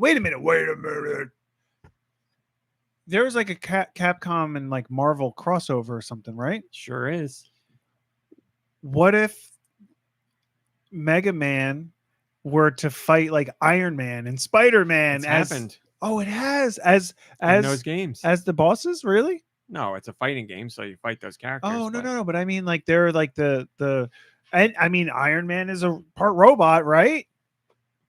Yes, but the thing is, like, yeah, I guess for Iron Man, there's That's a a way fan. to make it work. That's a fan thing. Spider-Man, you can't. Hey, Spider-Man's not fan doable. developers, get I'm on sure that. there's some robot version of Spider-Man. There's a robot version of Well, everybody in Marvel. the suit that he has in Endgame and Infinity War is It's essentially robotic. yeah. It's true. So Mega Man could steal those abilities. It's true. There's something for him to take, but he'd still just, it'd be like web. What other Iron Man would be like, I wonder if Dr. Light and Tony went to the same MIT.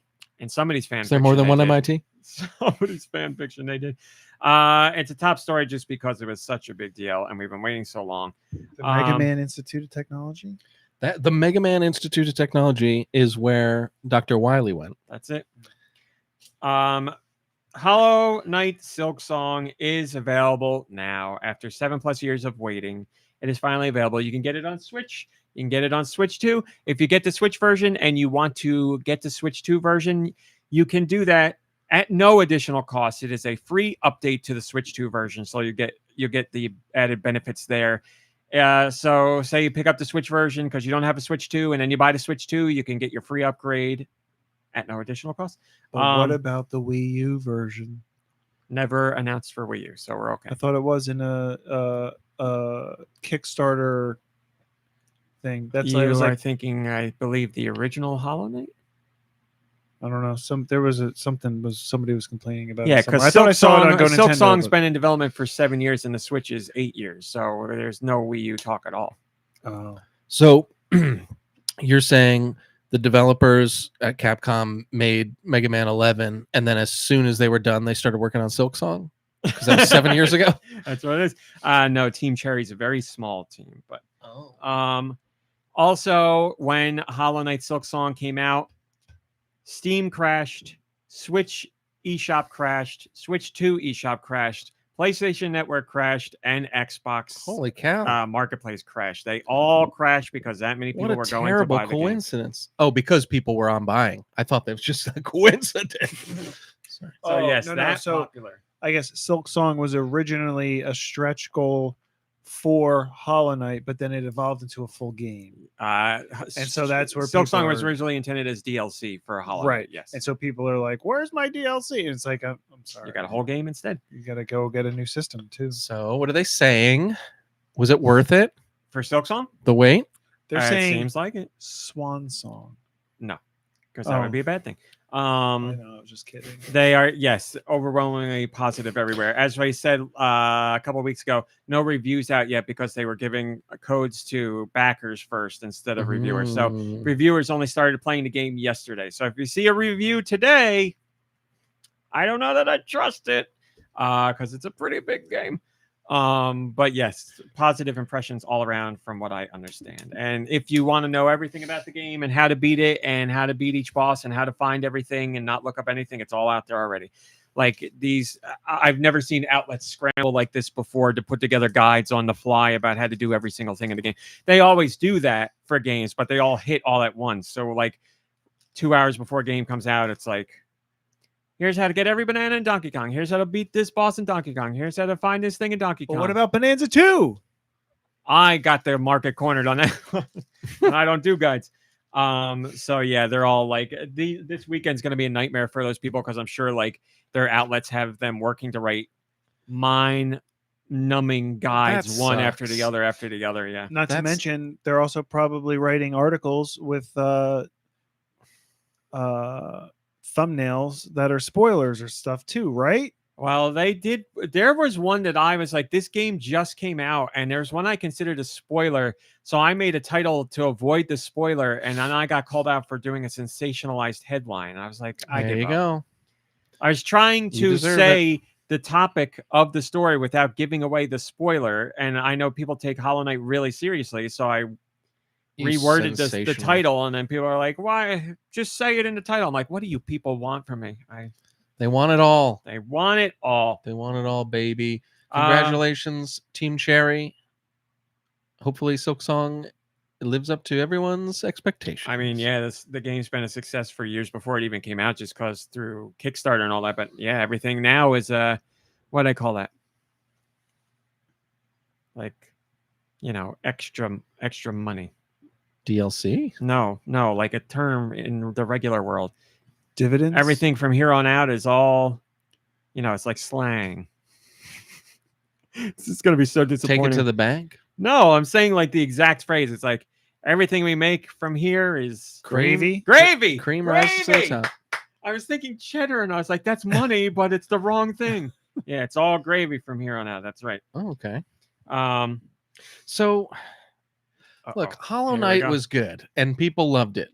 But I gotta tell them. I'm just curious. Like, what am I missing? Like, what am I missing about that? Like, this crashed the internet all over the place because people were chomping at the bit to play this one Metroidvania, and it's like there's tons of Metroidvanias out there. People, what is it about this one that we love? They were rushing to play it; they were rushing to complete it so that they can turn around and complain about not having more. To your real question, I also do not have an answer for that. You and I completely agree that I'm baffled as to why Hollow Knight specifically is like the Metroidvania. Like, what is it about that one that made people really be like, this is the best Metroidvania ever, and no one's ever done it better. I'm not knocking the game at all. I'm just like, I don't know how we got to it being like.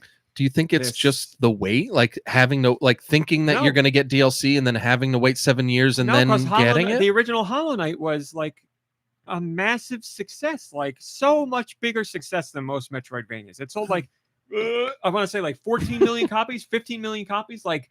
Is a ginormous Metroidvania, and I don't know what it is about this one that made everything come together. I don't know. I'm not saying it doesn't deserve it. I'm saying I genuinely don't know. I'm not being a jerk about it either. I'm curious. In fact, I want to play it, but I just I don't get it. Did you complete the first one? No. Gotta go back. Tried it twice and I wasn't even into it. That's why I'm asking, because it's like it's like sink in with me. Yeah, I don't. The fact really that you have to sit down at a bench to do a map, I think, is gonna like kill it for you right off the bat. Like, I don't think you're. I really like interest in it. the tone and the style and the mood. They're all kind of the same thing. There are things I really liked about it. I was struggling because it's a Metroidvania, but it's kind of like completely like there's no guidance really, and so you walk into spaces where you are just not prepared, and I just didn't know where to go from there, and I also very old school quit it very easily, and I think that might have something to do why people like it, because there's like the Dark Souls players and the Soulsborne players and the Souls-like players that like punishing difficulty, and while this game doesn't have that, it is very challenging in the sense of like you could wander into an area that will get you killed, and you're not going to have your hand held. And it's like Hell Is Us just came out, and it's a game that's open world that has, I believe, it has no map, it has no markers, it has no nothing. You have to wander out and go figure things out on your own, and it's filled with puzzles. So it's kind of like Myst, but if there was combat. And I'm really intrigued by it. And the reviews are pretty positive. Reviews, I'd say, are all around 8, but they're split. The one thing is, people are like, I don't know if you're going to like this game because it doesn't hold your hand, and it doesn't tell you it doesn't tell you what to do. You got to just wander out and find things. So you could go on the internet, but maybe that has something to do with it. I don't know. Moving on. But also, is it like hyped up on social media or something like that? Is it like getting really hyped up? We're just talking about what made Hollow Knight a success to begin with, right? But is Silksong getting hyped up more on social media, just in general? It's the hype for it's been huge for years. Yeah, people just been really looking forward to this, and then it not coming out became its own thing that caused momentum. And then like every direct, every PlayStation State of Play, and everybody's like, this is the Silksong thing, so it's like AAA content. I've got, and then when the Dorito Pope said he had a Hollow announcement to make, that pissed people off. I'm trying to think of the legendary thing. Yeah, it's gonna make your night. KNIGHT. Get it? Everybody got it. It's gonna make your night stand at attention. No, I don't see either of you touching Silksong here. Where's your joke about Silksong? I couldn't think of one either. Yeah, Silksong, more like milk my dong. Can you imagine if the Dorito Pope tweeted that like right before one of the? Yeah, we got an announcement that's gonna make you sing. Hollow Knight, milk dong. Yeah, I thought of that, but then you're just dropping the silk part of it. All right, moving on for real. Bloomberg had a feature on Nintendo and why they think Nintendo's great, blah, blah, blah. But in the feature, we learned what Nintendo's war chest has in it. This is something we haven't heard from Nintendo in forever. We used to hear a lot about Nintendo's war chest, how much bank Nintendo's got, how much cash they got, how much money they got in case things go sour. Well, according to Bloomberg, Nintendo's war chest sits at over 1.5 trillion yen, which equals $10 billion. So Nintendo is sitting very pretty. So they can have a few missteps again and they'll be just fine. But it brought me back to the old days when we used to hear about that stuff all that time. But does Bloomberg not read the comments on Reddit? Because from what I heard, they're doomed. Nintendo's always doomed. Joe Shabadoo has the most upvoted comment. It says, bring on the chorus of misinformed to say that this underscores their recent pricing greed. This is just a sign of a well-run company that is built to weather global economic storms, take calculated risks, and properly compensate their talent.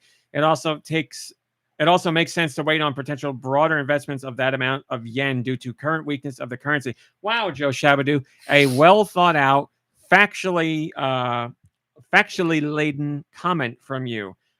Those are rare to come by on the internet, but not rare from you, my friend. Yes, it's true. If you look at the facts, they tell you what's actually going on. Now, could you talk about Nintendo being greedy? Sure, in a separate subject, go right ahead. You could talk about how Mario Kart shouldn't be $80 and how Switch Online is too expensive and how Nintendo's prices never drop. Go ahead, talk about all that stuff. I mean, look how greedy Doug Bowser looks in the picture you posted of him. That's a candid photo I took of Doug Bowser. That's true.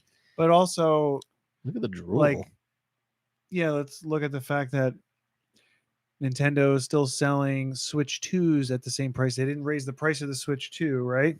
Well, they did But raise prices of Of other the things. Switch. And Switch 2 accessories. And accessories. But they didn't raise the price of the Switch 2, whereas PlayStation raised the price of PlayStation. I'm not going to say 5. one of those is wrong and one isn't. Like, Well, it's no, just I'm just saying well, different paths to the same but I outcome. was also going to say that Sony's market cap is 170 billion and Nintendo's is 10 billion. So they are probably doomed. But still, well, they're still making better choices What is for Sony's the market consumer. cap when it comes to their gaming division? I don't know. Look it up. Exactly, because we're talking about one company that only does games, I mean, I'm just and Sony that does. when you're much looking at more the than games. companies, Nintendo's doomed still. Boy, get this guy a Reddit account. We heard a rumor, but it comes from a very valid source, Bloomberg, once again, that Nintendo apparently pushed back the Switch 2 from their initial plans of releasing it. And that's easy to believe because a lot of people thought the Switch 2 would have been out by a certain date, and it wasn't. We were like, what's going on with this thing? So Bloomberg says sources close to the matter or familiar with the situation have told them that, yes, Nintendo did indeed push back the Switch 2's launch date from when it was intended. We don't know when Nintendo intended to launch it, but it launched later than that. But why did they push back? Because Nintendo's developers were like, hey, we would like some more time to put an extra level of sheen, polish on our games and make sure they're as good as they can possibly be when this sucker launches. And Nintendo's higher up said, yeah, that sounds like a good idea. So once again, we have said time and time that Nintendo's developers steer where the company goes, and the higher ups listen to the developers and work off of that. The higher ups don't go, this has to be done, make this game, put this character in, and the developers go, okay. The developers go, we want to do this. We want to work with this character. We need more time for these games. And Nintendo's higher ups go, okay, we'll make it happen. So developers were like, we want more time to make our games the quality that our fans expect. And Nintendo's higher up said, okay, we will push back the Switch 2 launch. And that's exactly what they did. Man, I mean, that's what the rumor says. Yes. To me, when I see people familiar with the matter, they don't know squat, in my opinion. You sound like King Broly or something. Really? King Broly has a comment that says, people familiar means they don't know squat. Oh, wow. got Broly, him. The King Broly, I love you to death. You're a GoNintendo, Jesus, I don't know. A GoNintendo Jesus? I thought you were the You're a GoNintendo Jesus. You've been here for, I feel like, as long as I have. So thank you for the continued support. GoNintendo Jesus is awesome. But I say this lovingly. King Broly is the GoNintendo curmudgeon. He usually takes that approach, but I love him. I follow him on social media. What are you? You're my real life curmudgeon. All right, that's even better. Okay, but I don't like saying that because you've come so far. King Broly has remained stagnant. You have grown. Can I be your real life Jesus? Yes, you are. I actually pray to you every night. Just haven't told you.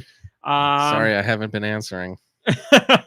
Oh, you've been answering. You just don't know what you're answering. Switch Online got an update. If you're a Switch Online member, if you're a Switch Online expansion pack member, you now have a new classic game to play. The N64 Mature app has been updated because now you can play Forsaken 64. This is a game young RMC played back in the day. It was like Descent, but it was called Forsaken. You pretty much do the same thing. You fly around 360 degrees in a maze of tunnels and tubes and underground buildings. And it's really cool, but it is very easy to get disoriented because you're literally 360 degrees. You're in a pod that goes every which direction. But I remember it being a really cool game. I had a lot of fun with it back in the day. And it had 4-player dogfights. Face tattoos? So, Nicky Hill, this is a great question because this was in the era where, like print advertising was a big way to get your games out there. And they did to a large degree what marketing still does now. Sex sells. It was either like graphic violence, gross stuff, or sex. And a lot of advertisements went the route of sex, and Forsaken 64's entire print campaign was all sex based. It had this beautiful model. I forget her name. I don't call this sex based. Well, all the different print ads were that's her awful. face or her stomach or her boob or her leg, all completely naked. Wow. Like that, you got different pieces, parts of the body. I believe one released if you in went Europe. to the right quarry, you can get all those pieces together I believe, and have a full not statue, but a full cutout. I believe in Europe they release full like nude ads to a degree. We didn't do that here because we're prude, but yeah, that's what it was back in the day. Like Nintendo did advertisements where like there's a couple laying in bed and like the guy's not paying attention to his girlfriend because he's playing the Game Boys. Like they did a whole bunch of that stuff. That's what it was. It's like the famous Earthbound ad that the Americans got, the one in the magazine that said this game stinks, and you scratch in it and you smell it and it smells bad. And then the Europeans got the one that said this game's really sexy, and you scratch off Pooh's leotard, Pooh's what does it smell gi. like? Oh, you don't smell it. You just scratch it off and see the nudity. Oh, I got it. Sticer says, not only have I never played this one before. Surprised he didn't know that. He runs a GoNintendo site. I thought it was GoNintendo. Jesus. Not only have I never played this one before, I've never even heard of it. Another N64 game to dig into on the Switch. Excited to try it out. Sticer, I recommend it. Probably doesn't hold up as well, but I had fun with it back in the day. I'm just thinking about the whole print ad. Yeah. Sorry, I just want to just point out the whole print ad. The main reason I remember this game and I rented it back in the day is because I remember these ads. Like they were like every like 20 pages in Game Pro and whatever. So they worked for you. Like the face or the tattoo on a hip, or like I vividly remember the first game that included dual thumbsticks for RMC. But then you played the game and there's no woman, there's no any. She has nothing to do with it. Yeah. Just the way you were describing the gameplay and the fact that it's on the Nintendo 64 makes me think that it's going to be a really ugly, difficult game to play these days. So you like maneuvered momentum with the joystick, and then the camera control buttons were for moving your view. So you do two joysticks at the same time now, but it was a camera, the C buttons for the camera movement back then. I would imagine if you played it now on the Switch or the Switch 2, you could do a control screen that would be much better. I'll give it a whirl just to see what it's like, but there's just something about what you've described on the Nintendo 64 and what they're trying to do with it. Like I'm picturing a lot of browns, a lot of grays, a lot of like things that you don't know what the heck it's supposed to be. Greens, like orange, reds. Yeah, it's a very ugly color palette. It'll look much better now because it'll be in HD, but it's not a nice looking game. No, I don't remember many 64 games being nice looking games, but yes, this is going to be very much one of that era. It's very disorienting. Like this would be one of the few where if somebody was like picked it up, played it for 5 minutes and didn't know what was going on, I'd be like, that makes perfect sense for this game. Because it's just it's even today, it's a bit tough to wrap your mind around to have that level of freedom where you're like just a floating pod in like I watched and you could go any direction. I watched a couple seconds of just the trailer on my phone. That small trailer's screen. So good. Well, it's flying, but it's on a small screen on my phone, and I started getting motion sick. The trailer is made like a commercial would have been like back then, so they did it in that 90s style. I really like what they did with the trailer. So I have to look up the commercial to see how close. Are there people like? Do you see people? Because there's other like. I just remember seeing pods that other people are in. Because like there's also like polygonal like sexy women too. I'm sure they're in cutscenes. I don't remember that stuff, but I remember seeing other pods and enemies and stuff. Moving on. I'm so sorry because we have Pokemon news. Give the people what they want. Pokemon trading card game Phantasmal Flames is the latest expansion that was announced, and we don't normally make expansions top stories. Why this one? Well, let me explain. Please do. As you know, Pokemon trading card game is bigger than ever, and collecting cards is extremely difficult because scalpers snatch them up instantly and sell them for exorbitant prices. And that's what happened here, except these scalpers who use bots found a way into the online purchases or pre-orders of these expansion packed products before they went live to the public. So they got their bots in there and placed orders before the public even had a chance to. And that led to over 42,000 products being scooped up before the public even had a chance. And there's a Discord where all these scalpers hang out, and they were celebrating it and making fun of the kids that would be upset, and there's screenshots of it all. So, we often say scalpers are terrible people. The people in this Discord who are scalpers were saying terrible things. But here's the good part. Pokemon Company caught on to it. And shortly after this happened, they canceled the orders. We don't know how many they canceled, but it seems like most of, if not all, were canceled ahead of time. So literally hundreds of thousands, if not millions of dollars worth of this expansion were scooped up before customers could get it. But then Pokemon Company came back in and righted that wrong. So Pokemon Company's watching closer than ever. And the question is, did they set up a honeypot? Did they do this on purpose to catch the scalpers? I don't know. But it seems like a good idea to me. But did they catch anyone? They just stopped them from buying the stuff. They caught them all. You gotta catch them all. Yeah, they caught the bots, they caught the accounts, they caught the people that they're going to be shipped to, they caught the bank information, they got everything. And what do they do with it? Well, now all that stuff is blocked, so they can't use any of that. So you'd have to get a new bank account, a new name, a new card, a new bot set up, you'd have to do new everything. Okay. So are there other scalpers out there they could work with? Sure, but were there any kids that were legit that might have no, because pre-orders weren't open to the public. Oh. This is the only way you could get in here is by nefarious means. And that's how it happens. Nefarious. And I think that's great. So good on Pokemon Company for that. Nope. I think it's great too. You know what they should do next time? I won't even say it. No, so you're mean. Too far in. So mean. It's not even mean. It's We're just doing stupid. They should say, hey, buy all these trading cards, and then like everybody buys them and pre-orders them, and then they say, just kidding, we didn't make any, and we're never making any more ever again. I would say that's me. Yeah, this one's for you, dude. Yeah, exactly. And then he points at me, and I'm in the crowd for some reason, and I'm like this, and then it freeze frames on me winking at him, and then the credits roll. And the two of them look at each other, and they're like, "Why do we hate this thing?" And they go, "I don't know. I don't know." No. There's no comment on here, but I wish there was, and I wish it was from Deux. I wish For the left one right now, yeah. Moving on to Star Wars Outlaws. Deux is a man keeping up with the game news because he sent me a voice note about this story today, and boy, you were spot on, baby. Spot on. About them advertising. And congratulations for searching on the site and finding the story. Thank you. Wasn't that amazing? Outlaws 2 during the Eagles game or something. No, I'll have to get that news from my dad. Okay. I dread wading into this because of a certain someone at the table, but here we go.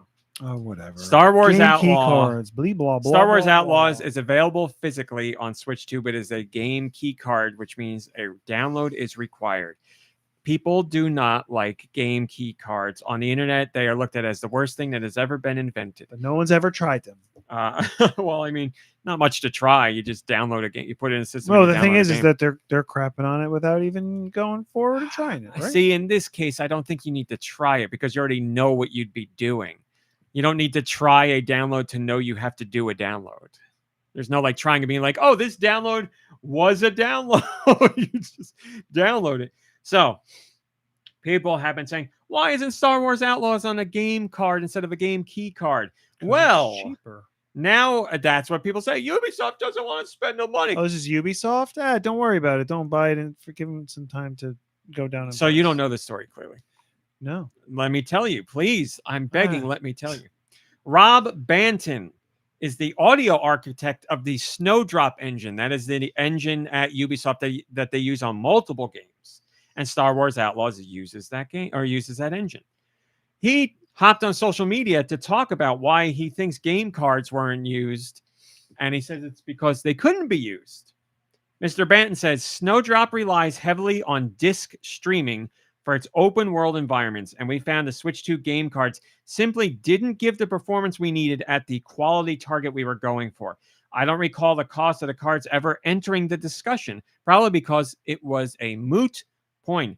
So Rob knows the engine, is the audio architect on the engine, and based on how he phrases it sounds like he worked directly on this port, or at least, was involved to some degree. So he's saying Star Wars Outlaws on PC, which is digital only, or PS5 and Xbox Series X and S. If you go the physical route, it's a disc, and discs just can read data much faster than a game card. I don't know what the upper limit is for a disc, but it's much faster. The data transfer rate on a game card on Switch 2 is 400 megs a second. That's simply not fast enough for the size, scope, scale of the environments in the game. So what's the Ubisoft transfer rate for a game key card? Yeah, there isn't Kidding. one. So Ubisoft literally could not use a game key card here. He's saying it simply would not work.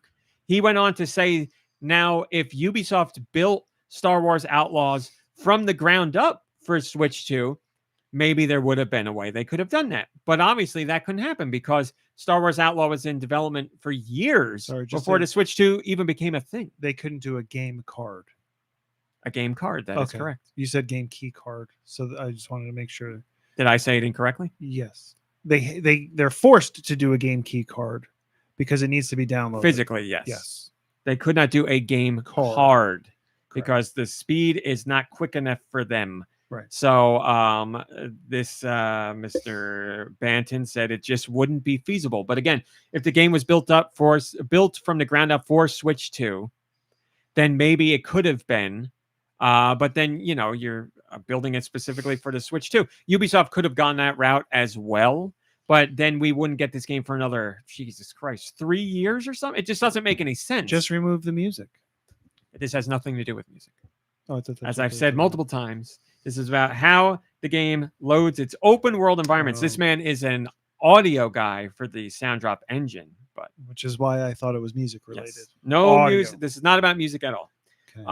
So Ubisoft at the time was like, well, we could get this out on Switch 2 not that long after it's out on other platforms. So we could go game key card and then put it out, a couple months after the system comes out. Even if they even had a build from the ground up discussion, that again would be years later, and it just doesn't make any sense to do that because, as you may know, Star Wars Outlaws was already hurting. The game did not sell anywhere near what Ubisoft expected it to on other platforms. So it all amounts to they put it as it is, and it's on a game key card. So really, if you are willing to be a normal, sensible person, then you understand this decision. United States. You understand this decision, and it makes perfect sense. I really don't think with any good faith you could argue against it in this case. So now, thanks to Rob, we have some insight. There could be other developers who can't get the speed out of the game card that they need for their ports, or maybe even their games developed specifically for Switch 2, although that would be bad optimization. But ports specifically, you'd be like, we built it for these systems to stream data off a disk, and the game card just doesn't work here, so it doesn't. We can't do it. Is that the case for a lot of games? We have no idea. I would guess no. But now we have one actual factual reason as to why game cards may be, why game key cards may be used. So there you go. Good on Mr. Banton for saying that. Aussie McBucket says, that's an interesting explanation. At least they gave a candid response. Not that it will matter to the rage mob. Oh, Aussie, you're so right. I agree with that.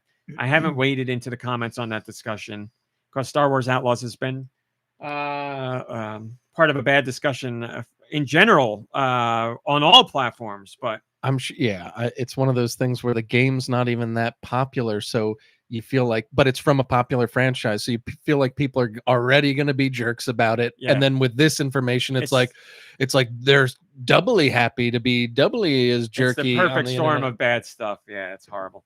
I'll do this very quickly. We have some more insight onto Switch 2 dev kits. You might remember we did a story with Digital Foundry last week, I believe, where they were talking about Switch 2 dev kits not getting out to developers and what's going on there. Now our friends at Game Reactor got in touch with us to let us know some more insight. They talked to developers at Gamescom, and they heard these details about Switch 2 dev kits. There's no formal or traditional application process yet to request dev kits for the Switch 2. That's unlike previous development kits from Nintendo. The usual staged approval method is not in place. So we're seeing, as I said last time, it's always been hard for developers to get dev kits for Nintendo platforms, as was the case in all throughout Nintendo history. But now we're learning things are a little bit different here as to how Nintendo is approaching dev kits. Before, you would have like an application process or a portal that you could go through, or a certain thing of approvals that you would go through to get a Switch 2 dev kit. Apparently, those are not in place. So that is different from previous platforms. Current kit allocations are done manually, one by one, based on a specific game rather than a studio's track record. So Nintendo is really being Nintendo Jesus here, the arbiter of, we want this game, we want this company, they're picking and choosing.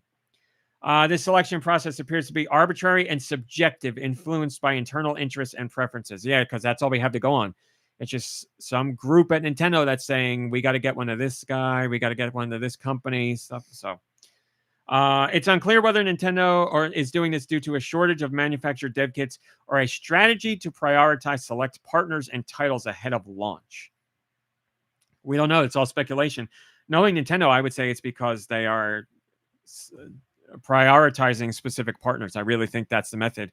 And if I'm guessing, I'm saying it's because Nintendo wants to make sure they have certain genres covered for certain developers in the mix and a certain cadence of software within the first year. And they don't want a shotgun blast of stuff. So that's just my own speculation. I honestly don't know. But there's a little bit more on the matter for you. Zinc. Come back, Zinc. Says, come back. They quote the part about allocations being done manually, and Zinc says, I like this. Third parties should be scrambling to bring their best games to the system. None of these experimental games to fund better ones later or to test the audience. Bring your killer app to the Switch 2. That's how you get your kit. I mean, when you say it that way, yeah, I like that too. I wish it wasn't that way for indies, but it's hard to say that because I would say by and large, based on my personal bias alone, indies put out higher quality content than traditional third parties. So it kind of stinks to see indies having such a hard time because I think they do a better job getting quality content out there. But there's plenty of shovelware indie developers too. So, like I said, my own personal bias there. But I like what you said. Yeah, there's something to be said for Nintendo being like, hey, let's get the Switch 2 out there, and we're going to make sure the games that go out there are either A, interesting to our audience, B, are high quality, or C, both of those, hopefully, rather than flooding the market with, like Fruit Blaster and Dog Comber and, stuff like that. I don't know. So, because they saw what happened with the Switch and they're like, we get a little too much there. So, the first year, yeah. It was the greatest selling system ever. Oh, God. So,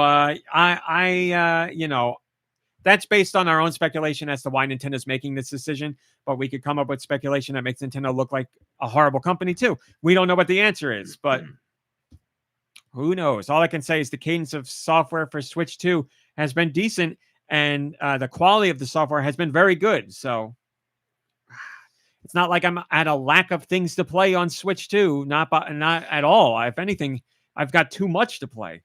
It's literally been happening for the last few weeks, and it's happening way more now. And then next month, stuff really kicks off. There's a whole bunch of stuff that comes out next month in October. There's a lot. So if that is the reasoning for Nintendo doing what they're doing, then I kind of so next month and October, there's something on. Wow. Well, I mean, it's the lead up into the holiday season. There's we're counting October twice. There's right now, if you just look at stuff that's on Switch 2. And you're being genuine about what's available on Switch 2, I don't see how you could keep up with what's out there right now. There's way too much.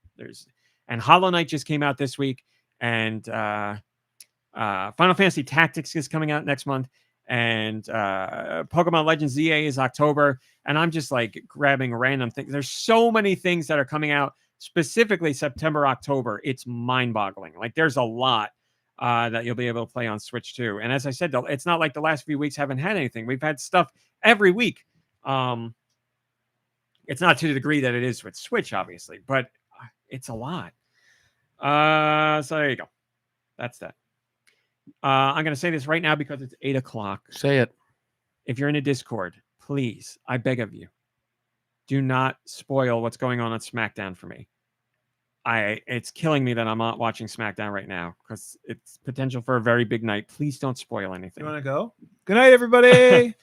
The rumors based on the storylines are that AJ Lee is going to come back tonight, and she has not wrestled in 9 years. I hope she's been stretching. I'm very excited. She filmed for Glow. Okay. That's a wrestling show, right? And there was some other wrestling. The show based on. There's some other wrestling movie that just came out, and she filmed for that too. So she's The like Iron Claw stunt double. So she has been like back in the ring, knocking the rust off, as they say. So Iron Claw or the other one? It wasn't Iron Claw. The No, one- something much more modern, much more recent. I mean, The one with Kristen Stewart, that other woman. the Safdie movie that yes, goes into the MMA. Yes, I think that's it. But anyway, please no spoilers. Okay. Oh, no. I wonder if she does come back. I wonder if that's why. What? Get back and knock off the that ring movie rust just came out. Like a to week ago or promote something. the movie. You're saying? Yeah, no, probably not. Especially Not if she's a stunt person. Do not tell us if Well, I AJ mean, like- Styles comes back. No, AJ Styles is around. We don't care about AJ Styles. CM Punk. CM Punk. That's his wife. Oh. Oh, good for them. Finding love in the ring. What Oh, are the next gave her a European ring in the ring. masterpieces? Let's find They out gave her with ringworms. Nicky. Sweet. Oh, you're not doing American Release. I have to pee so bad. Okay. Yeah, please, by all means, get out. Yeah. Let's go get You wanna play? Yes, I'm so sorry. Thanks, Josh. Let this man pee, Josh. He's a peeing. It's everybody's favorite time of the week. Raw meets a peeing. RMCPs. The European eShop releases for the week of September 4th, the year of our Lord 2025. We've made it to September. You're going to have to bear with me. I didn't get to listen to RMC go through his list, so I'm making this up as we go along. For both the Switch and Switch 2, Hollow Knight, Silksong came out. For only Switch 2, there's the Exit 8 Nintendo Switch 2 edition, High on Life Nintendo Switch 2 edition, and Star Wars Outlaws. We heard a little something about that. Go get it on your game key card. For the Switch, and also available on Switch 2, of course, Tuenstein in Elfland, Above Snakes, Adventure in Wonderwood, Adventure in Samsara, Aphrodite's Bathhouse. That sounds fun. Ash Pines, The Motel, Bad Cheese. That's that one that's like Steamboat Willie style or something. Bang Man. There's one for Mega Man Boss Masters. Hey, bang bang. Bang Man. Boulder Dash 40th anniversary. What is Boulder Dash? Is that the word one? I believe that's Boulder the one. Dash. I think it's the one where Indiana Jones is running away in the beginning of the movie. Yeah. And you play as the Boulder. You do. Yeah. All right. It's 40th anniversary. It's 40 years strong. Brain Workout. Dr. Kamishami's Brain Workout. It's Kawashiga. And Camper Van, Make It Home. I don't know if you're trying to make it to your home in the camper van, or if you're going to make the camper van your new home. Either way, enjoy that journey. Ooh, speaking of journeys, Candyland's Journey. Corgi's Travel, a miniature journey. We got a lot of journeys. We got a lot of adventures this week. A lot of games in general. Cricket Captain 2025. Dark Deity 2. Dark Metamorphosis. Dogs organized neatly. Dog Metamorphosis. Dogs Metamorphosis. Dragon Ruins. The PC 9801 release of Lord Monarch. I'm interested in this. Fast Food Tycoon Simulator. Fear Effect. I think that's based on the Joe Rogan TV show. That is the Fear Effect from our younger days, our teenage Wow. years. On what? Switch. Really? Yeah. So it's Remastered for your pleasure. Really? I know. I'm very tempted to get it. Very, Uh, very, very tempted. Why? Because I because haven't. he loves playing old games and I haven't played it replaying since the things. original run through, and I remember like What is it, mini game? a scene in the elevator, and that's like all I remember. Like I have forgotten so much about Yeah. that game, but I remember loving the look of it because it was like cell shaded back in the day when we weren't really doing that. That game was messed up. It had. I don't remember this. Wait. lesbians. Is this really? You're thinking of the sequel, I think. Well, she's still a lesbian in the first one. Oh, she just really? doesn't. What is Fear Effect? Just We're a telling game. you. What do you mean? It's a game. Yeah, It's, it's a, not- right- it's on a the- cell shaded It has nothing game to do with Joe Rogan. Oh, with that's- tank And that's controls. Fear Factor. Why do you keep Oh, saying that's that? hilarious! I was wondering what you were talking because I don't about. know, and nobody's correcting This me. has nothing to do with the show with a different name. I didn't know it had a different name because nobody said it. I love how what we were talking about wasn't And- correlated in his and I brain said- as that's that game. And I said it's the Joe Rogan show, and you're like, it's the what we've experienced in our youth, and I'm like, oh, so it is. Like I was joking, but I thought you confirmed it. There's no more Rolos. I ate them. Anyway, Fit and Fry, organized chef, fling to the finish, flood parkour obby, focus and fine stereogram training, forbidden ground, lair of Auni. Georgie Yolki, 64, the furry tale. Glory to the heroes. I almost said something wrong there. The furry tale, glory to the holes. glory to the holes. Goosebumps, Terror in Little Creek. Green Veil, Hike. Kimono Tea Time. That sounds relaxing. Goose pimples. I always call them goosebumps, but did anyone know anybody who called them goose pimples? I've heard it. Heard it, but it may have It only seems been in, wrong, doesn't television it? or something. I've also heard chicken skin. That also seems wrong. I agree. But then when you look at them, you're like, oh, I get it. No, it makes sense. It just sounds gross. Yeah. It sounds like sexual or Give me some of that chicken skin. or murderous. I don't know which. Both. Korean drone. I feel like I say this every time I do this. Korean drone flying tour. Busadama. You do say the first part a whole bunch of times, but the location is are always different. changing. Wow. Legends BMX. Mandragora. Whispers of the Witch Tree. Mandragora. Yeah. My Summer Drive. Ooh. Omnum. Run in Omnum Run 2. Omnum Run and Omnum Run 2. There we go. Ops Cam, Body Cam Shooter. Dear Lord. Body I'm cam. Oh my interested in this. gosh. God, that sounds terrible. That's where, yeah, at the end of the game, you just erase the footage and say, oh, there was a error in the system.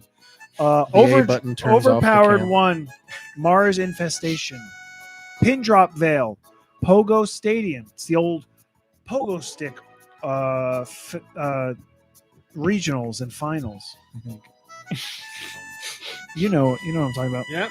Reel It Ocean Fishing, Snapshot Girls, Suono's Curse, however you say it, Splatterbot, damn clankers, You even cut yourself off. Star- It's so good. Starfall Defenders, The Nameless City, Toho Scarlet Curiosity, Toho.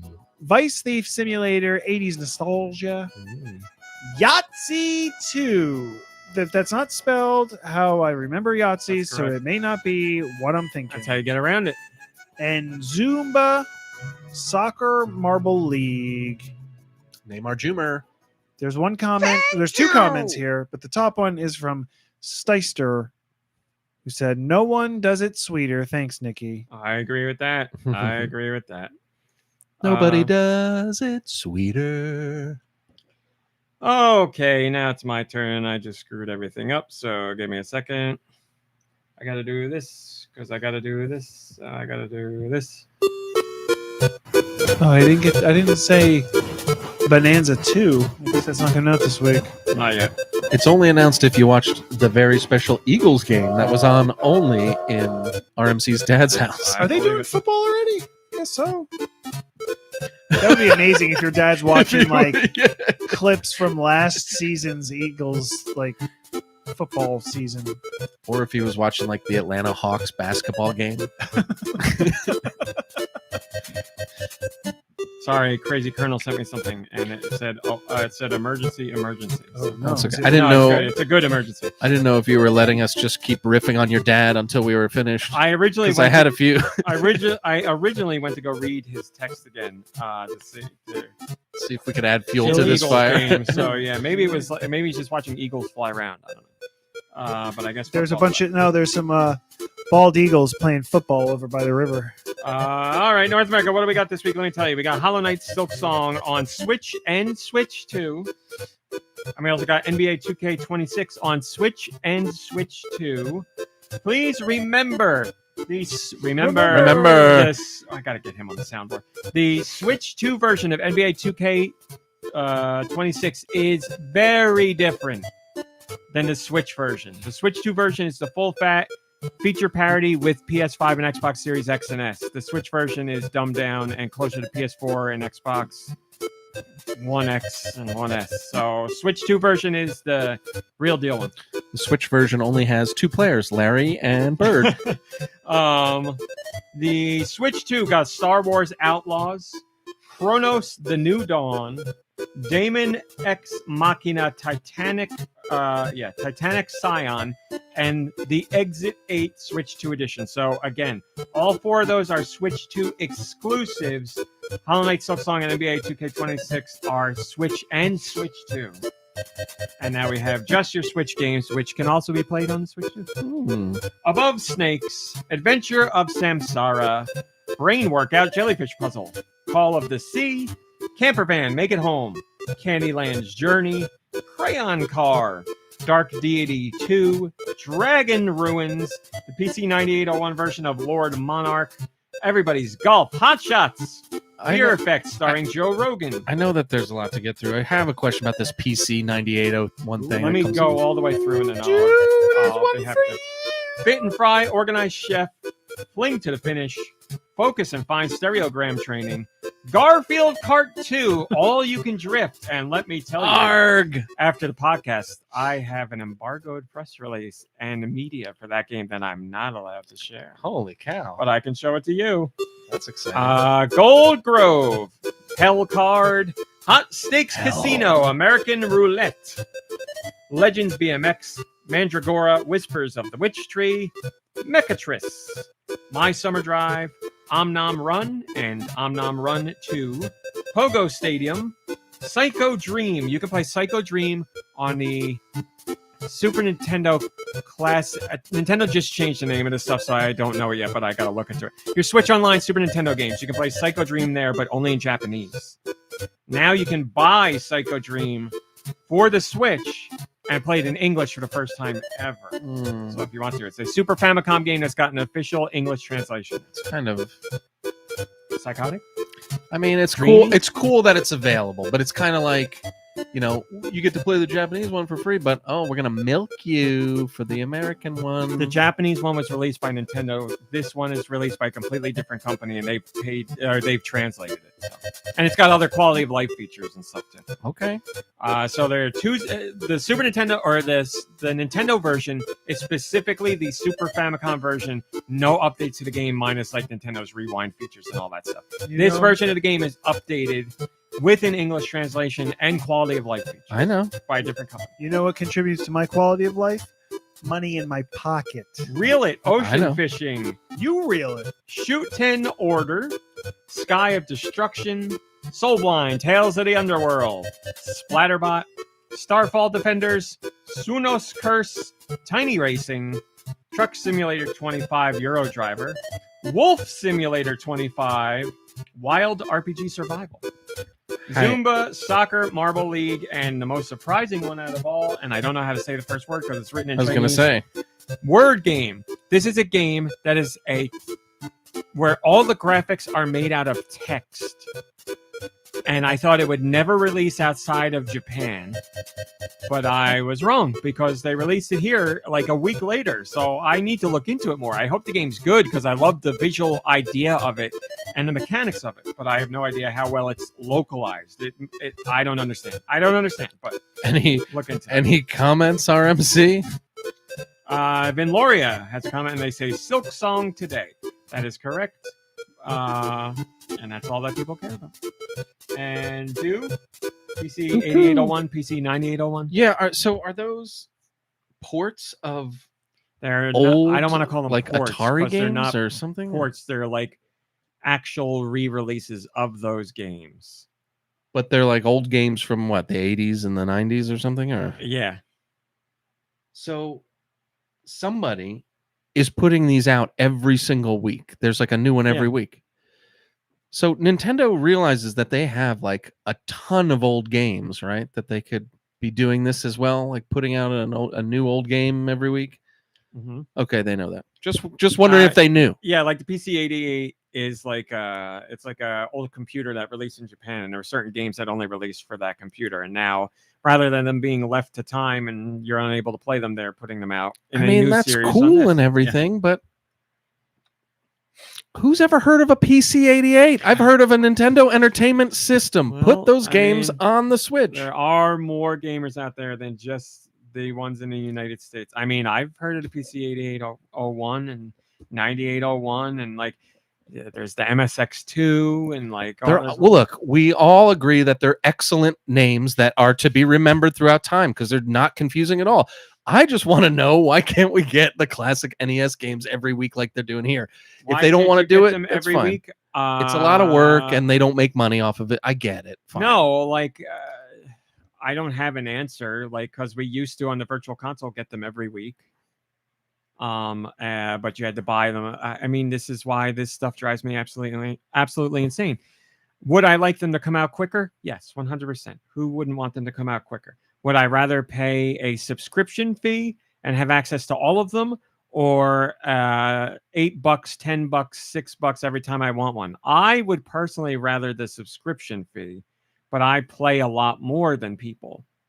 And I'm curious about the weird stuff where other people are like, I don't care about this game. I don't care about this game. I just want to buy Mario. I want to buy Urban Champion. I want to buy Mystical Ninja, and I'll pay the $8 here and the $10 here and all that. So no way, neither is right or wrong. Yeah. It just is. I mean, I'm cool with the subscription thing. It's just I wish they had a better cadence of. I wish it was every single game ever. Why else pay the subscription? They should be proud of every game they've ever made. They should be like, here they are, baby. First party is one thing. Like Nintendo has very few things holding them back from doing that first party wise.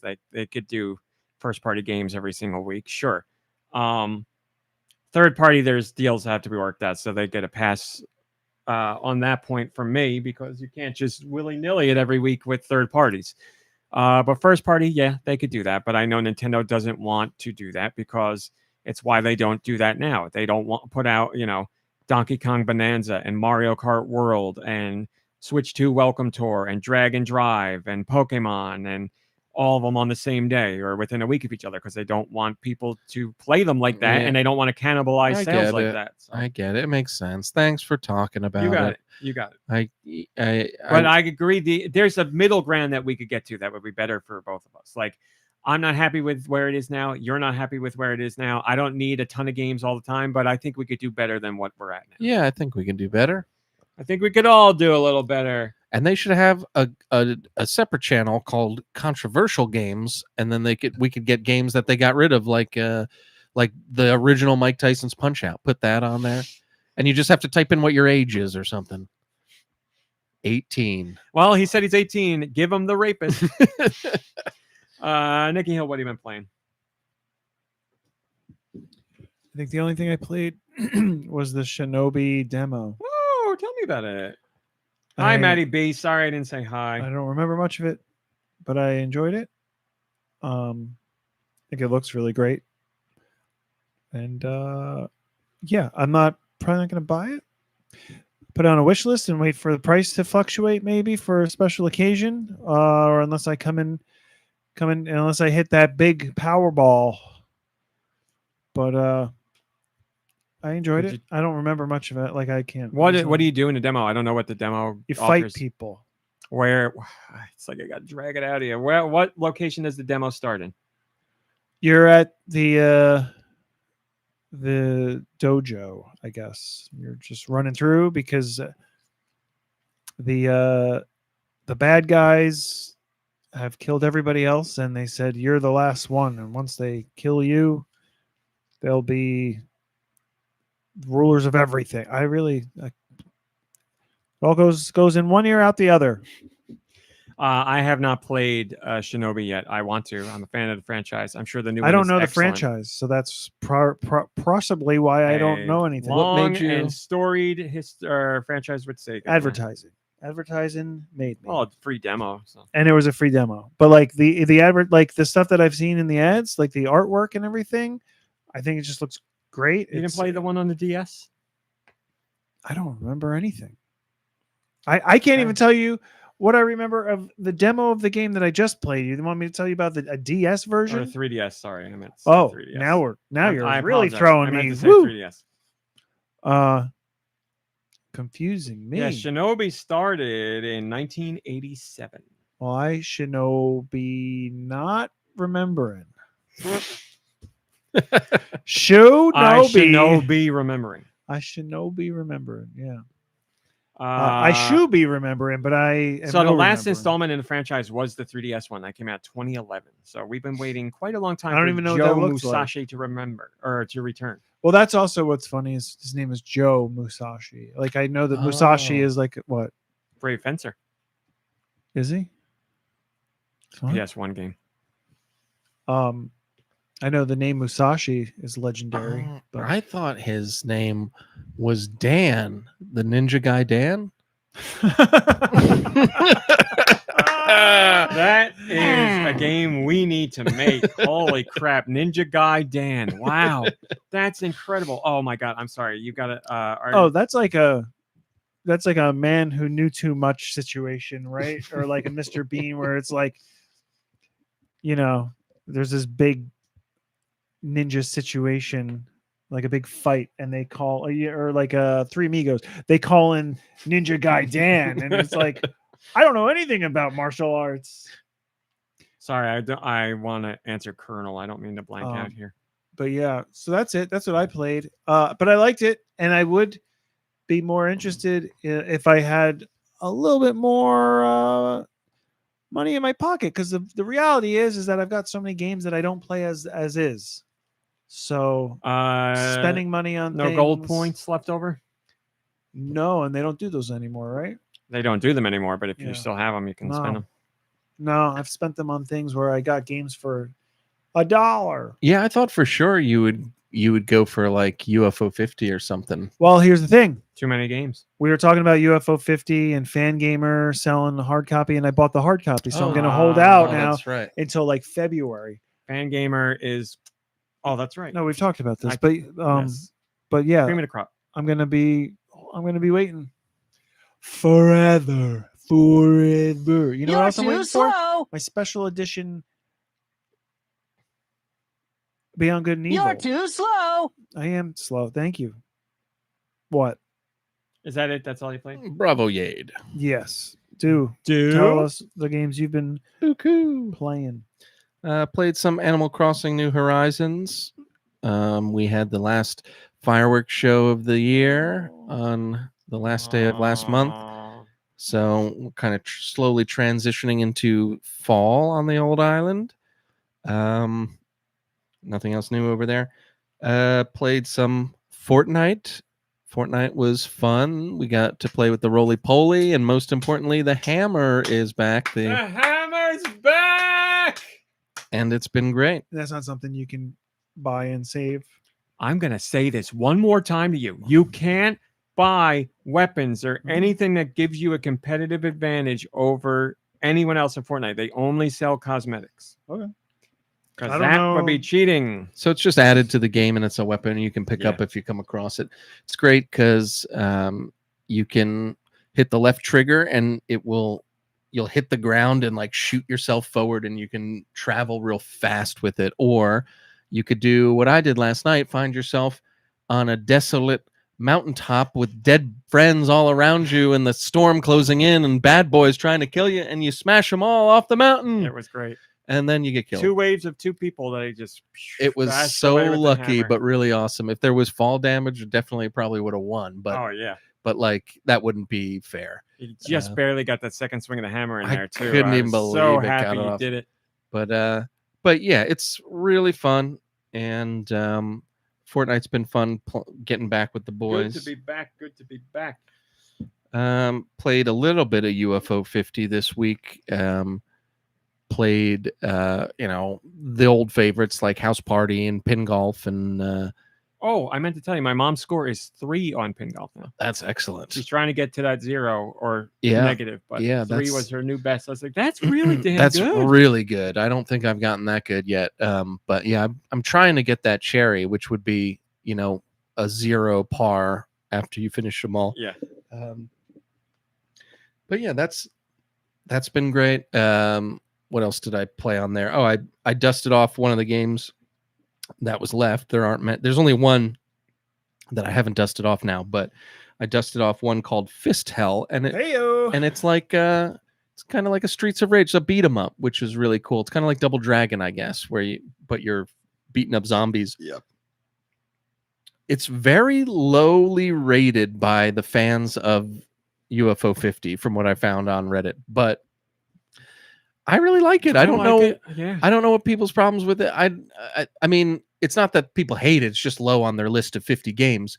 But I don't know. It seems like there's like certain games that seem to get a lower rating on there, and it seems to be more of like what would you call them? Like arcade style games, I guess. Like stuff that's not like epic play games, I guess. Stuff that was more like standard genre actually back in the day. Like beat 'em ups or side scrollers. So maybe that's why people aren't into that. But yeah, no, I was having fun with that. I thought it was pretty cool. It's got a lot of personality, and I like that in my beat 'em ups. So I was kind of getting into that. But I guess I couldn't stay away from myself for long enough, and I went on the PlayStation and I downloaded the original Resident Evil 2, and I beat Claire A and Leon B. Beat Claire's story in about 4 hours. Leon's in about 3. So pretty darn good if you ask me. No one did. But they added traditional saves in it, so that's why I was able to beat them so quickly, because you don't have to save at a typewriter anymore, which is totally cheating. And I normally don't see traditional saves as cheating. In this game, it's cheating, man. Traditional saves so are cheating 100% of the time, but it's okay. Yeah, I'm not saying it's not okay, but like in Earthbound, for me, it's not cheating. But in Resident Evil, it's cheating. But yeah, like this was the first time, and I played these games a million times. And keep in mind, I beat this game twice in this past week. In like 2 days, I beat it twice again. So I wouldn't normally say this, but it doesn't hold up. It doesn't hold up. And I was playing it, and I started getting waves of appreciation for what they did with the remake, because I was like, man, they really did put a lot of love into the remake. And I remember Leon B and Claire B, like, because there was like the 2 stories for each character, and I remember them being so involved and so interesting and so much awesome stuff going on. And I played Leon B, and I was like, where's all the stuff I remember? Like, it really wasn't. It's funny how many blanks your brain fills in over time. Like, and I'm not saying it's bad. I was still able to play it. If you're under 30 and try it, I couldn't be mad if you couldn't play it, because the tank controls are rough. It doesn't look all that great. It doesn't, like, the cutscenes are a joke. The dialogue, which is part of the charm, is so bad. Thank goodness, it's so funny. But like, so I loved playing it. I'm glad I had it. I'm glad they put the originals out and that they're available. So I'm glad that I got it and I played it. But I'd have to say, this was the first time in years and years of playing this game every once in a while that I was kind of like, man, it doesn't really hold up as much as I remember it holding up. And it's not a knock on the game. We played this in 1999 or something. Like, 1998. Like, it's not gonna be perfect, and in fact, it's far from it. But it had a bunch of charm still. I really enjoyed it. But funnily enough, as much as I crapped on the remake, even though I played it a bunch and liked it enough, I crapped on it because it wasn't enough like the original. And while I was playing the original, I was like really appreciating what they did with the remake, because they left in most of all the great parts of Resident Evil 2, and then they expanded on the police station in a really great way. There we go. If Deux out, then the rest of the world don't stand no chance. I'm not out. When did I say I was out? See, now you're starting to sound like Deux. No, I mean, like, now that you're like, the sheen is off the original Resident Evil 2. The Deux off the lily. Yeah, I don't know. Like, I don't know how many people are going back to the original Resident Evil 2 now to replay both storylines. So I'm saying if you played them and you're like, not as good as I remember, then nobody else has a chance. But I'm sorry if I missed it. What game is this? The Fear Factor. 2 Resident Evil 2 doesn't hold up, but 1 still does. He hasn't mentioned 1 at all. Okay. 1 I played not too long ago. I want to say in the past year, because I've only got it on the 3DS. So I played the 3DS version, and to be honest, that held up to me. So I don't know. I have no clue. I have no idea why. I wasn't playing it on a CRT TV, so it doesn't, like, that wasn't the reason it didn't hold up. But like, the traditional saves ruined it for you. I don't think so. You know what? Probably not. But there is a little bit of edge of your seat. I wonder if I should save now, or I know what part's coming up next. What am I going to bring with me that I didn't need in this? I would open the door, save inside, and like kill a guy. I had no health on me. I didn't carry any of them. So like, that did take away some of the edge. But for me, I think for me, what it was is I remember being so disappointed in the remake when they were like, oh, you get to play Leon B's story, and it was like exactly the same as Leon A's story, and I was like, this is rubbish. And like, I remember in my head thinking, oh my god, the original Resident Evil 2, the B stories were incredible, so much more detail, and like, there's literally almost nothing new. You just start from a different spot. And I was I don't know, it was like eye-opening. I was like, what? I was like, where have I been for the past 20 years, 25 years, 27 years?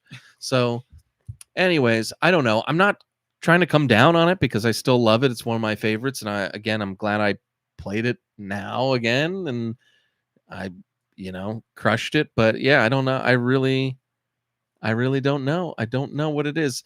I would love to see. Would I love to see a new Resident Evil in that style? Of course. I'm not saying that. There'll still be a Resident Evil 2 remake. We'll get there. I mean, you joke, but it's No, probably I'm not happening. joking. I'm not joking. It's all gonna come around again at some point, which is, its own thing. But I don't know. I don't even know why I'm talking about it, why I'm doing anything. Like, what could I have downloaded Deltarune and played that instead? Yes. Would I have? No. I don't know why. The comfort. There's something about it. And it's a comfort game. People have comfort games and comfort shows and comfort songs and comfort movies and all that. Yeah, it's in that realm. And I almost bought Resident Evil 3, the original, as well, but I was like, you know what? Stop. I had to stop myself because I was like, why are you buying Resident Evil 2, the original, again? And I was like, well, you get 4 games, Claire A, Claire B, Leon A, Claire B. And then it's like, well, why aren't you buying Resident Evil 3? It's like, well, you just get Jill, and there's only one story with her. And I was like, nope, not getting me, Capcom. And then this week I'm gonna probably get it. Do you change your clothes for these conversations? I would, just a hat on them if I could. Oh, you're talking about in real life? Yeah. Why are you buying these? When you're voicing your struggle. Why wouldn't I? I like playing. I don't like your tone. No, it's more like I'll fill up the sink with water so I can see my reflection, and then the reflection will be the evil one, and I'll be the. Well, you got those new pipes, so yeah, go right ahead. That's right. Starting tomorrow, I'll be schizophrenic like crazy. That's tomorrow. And that's tomorrow, but yeah, no, there's something you could do in the beginning. The first 5 minutes of the game, if you don't pick up any weapons while you make your way to the police station, a special zombie will be in the courtyard of this police station. You knock him down, take his key. He's got a special key on him.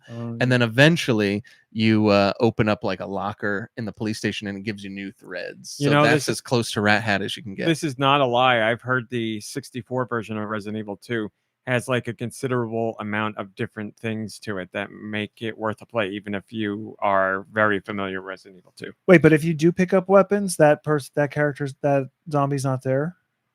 Yeah, he doesn't show up if you do that. So yeah, it's pretty cool. 10 Division, you bring up a great point. No Jill means no Jill sandwich, and we all know that's very important. Yeah, I mean, there's a lot. But there's other games that we were just talking about that are like Resident Evil-esque. Would you Heartworm, we just talked about. Would you try that? He's got an excuse for that one. It's only on PC. Yeah, I'm saving him on that. I one. tried Signalis, and I was very confused by that game. Signalis is really cool. But that's kind of in that realm. Yeah, I don't know. It's definitely related. It's isometric, but it's got stand, shoot, stand your ground, plant your feet and shoot. That's what I was trying to think of. Tank controls and all that. Yeah. Yeah, I mean, I don't know. Look, I don't regret it. I can't explain why I go back and play the same stuff over and over. It's like you said, it's a comfort thing. I even spent the time at Wesker's desk searching it 50 times to get the special roll of film so I could. You want that picture of cheerleader? What's her face? Yeah, Rebecca Chambers. You have to. That's a thing too. Searching it 50 times. You search it 50 times to get a Gooner picture, and you get like the worst quality like picture of a girl in a cheerleader outfit. I mean, that's what I was used to. Better the than internet back then. Better than right. Hiding, pouring out in in a quarry, getting your rocks off at the quarry. Oh, it took me long enough. We got there. It's funny how it's funny to me how Wesker like betrays his whole team, like starts this zombie outbreak, basically destroys a whole town, goes on to do all this other horrible stuff. And I hate him because he's got a 17-year-old girl's like cheerleader picture in his desk. What a creep. It's the worst offense. Yeah. Maybe he was her godfather? He wasn't. Trust me. I know all the lore. Okay. He was her Jesus father. Oh. That's not a thing either. So that's what I played. Thanks for listening. RMC, what have you played? Thanks for asking. Yeah, I heard about Echoes of the Living, Roth. I haven't played it, but I definitely watched a lot about it.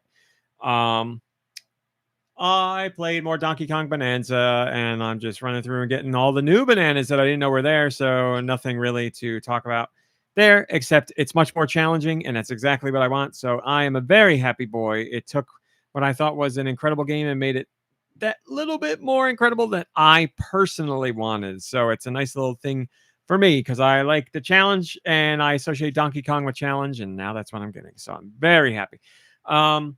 I played other things. I played Fortnite and the hammer's back, and I could not be happier about that. I scream when I smash people with the hammer. I love flying through the air with the hammer.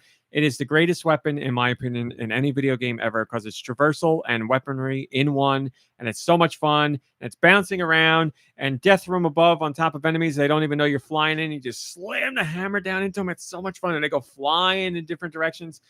The best. It's the best. And our friend told us that the Hollow is back in it now too, which is a gun that I love. So I mean, the Hollow and the hammer together. I think the world is healing. That's what you said last week. You've been enjoying eating, right? Hollow? Halva. Just kidding. I was like, you're the one who said Halo Top. Hollow Knight? Hollow Top?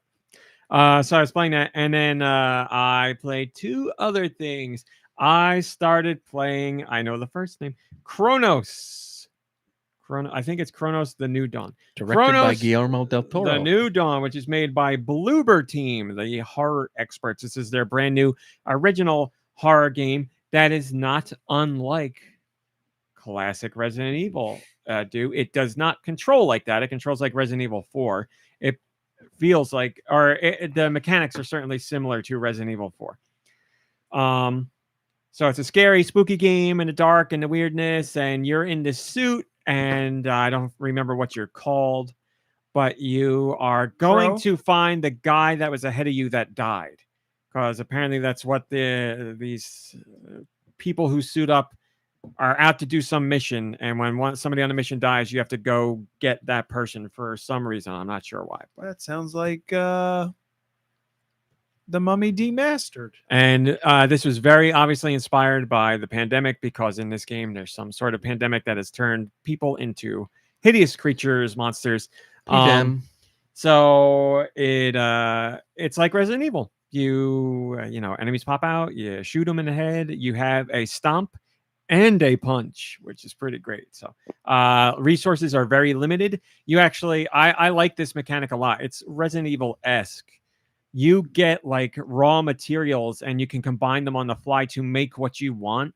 So you get these raw materials and it's like, would you like 6 bullets, or would you like a little bit of health, or would you like, and I'm like, oh, this is kind of fun, because you decide everything's going to be limited all the time, but you decide what you want to be limited in at the time. So I greatly appreciate that. It is spooky, it is scary, it is atmospheric. I really like it. I'm playing it on Switch 2. It runs fine. There's no issues with how it runs as far as frame rate that I've experienced so far. There's a little bit of like lighting issues, but there was a patch for it that I just saw applied last night, so I don't know if that got fixed. You'll like walk into a room and like something like a window might glimmer for a second when it's not supposed to, but then when you walk in, it goes away, or like a shadow might disappear for a second and pops back. Just something I noticed. It doesn't ruin gameplay at all, but like I said, there was a patch since I played. It looks very much like that game. Oh my god, the space game, Dead Space, which my brother-in-law is playing now for the first time. Oh, yeah? Yes, it is not unlike Dead Space. There are some similar elements to it, but I'm going through like the graphics look pretty good. I didn't realize it was gonna look that good. Yeah, it's a nice looking game. Well, because you heard that it's Resident Evil-esque. For some reason, I was thinking it was PlayStation 1 style That's graphics. Heartworm, the other game on PC. Yes, this is a modern game with modern graphics. Is he playing the remake of Dead Space? Great question. I don't know. How does this character see out of that helmet? So, and there's a little bit of a mystery going on with the character and who these people are and everything. I'm really enjoying it. It's not anything mind-blowing, but it is a lot of fun. You feel the tense atmosphere. The enemies are they're not zombies, and they can move quickly, and things will like run around and chase you. And I sometimes I cut and run and get away from things because I don't want to waste my ammo. You also have like you can up your proficiencies and stuff, so you can get weapons that do different things, or you can upgrade your suit to make it give you more health, or just a whole bunch of stuff that you use your materials for. And then there's like audio logs that you listen to while you're going through. I'm really liking it, and it's old school save style system, so you have to get to save points like Resident Evil before you can save. I'm really enjoying it. I think there's something to it. I think you would at least get something out of it. Alter time? Huh? Do you alter time? Not so far. I'm like an hour and a half into it, so I'll need more time to tell you how the rest of it goes. But so far, I think there's something to it that you would enjoy. Is it on PlayStation 5? It's on everything. Switch 2, PlayStation 5, Xbox Series X and S, PC. Play it wherever you want. I am playing on Switch 2 with the mouse controls. That's how I'm playing. Oh, cool. And that is a lot of fun. I'm really enjoying that a lot. I was hoping it had motion controls, and it does. But it also has mouse controls, so you can do whatever you want. And you can, it's like the amount of customization you can do is crazy. It's like, are you left-handed mouse controls? Are you right-handed mouse controls? Are you left-handed motion? Blah, blah, blah, all this stuff.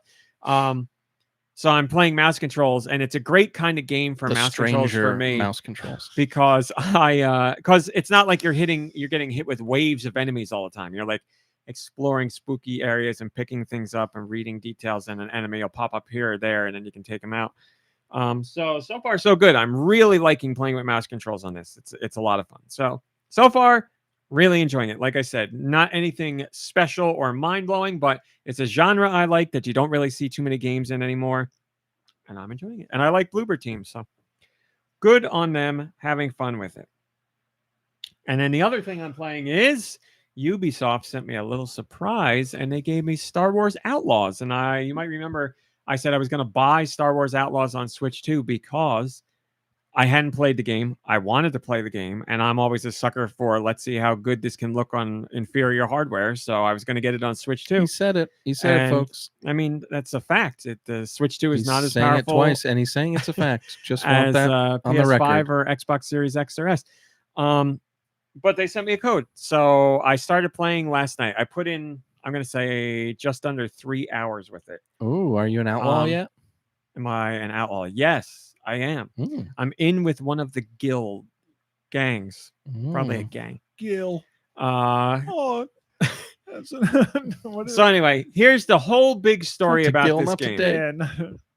Star Wars Outlaws. When it came out on the other platforms, it didn't really sell all that well, and I don't know why. I know when it first launched, there were some issues with how it ran.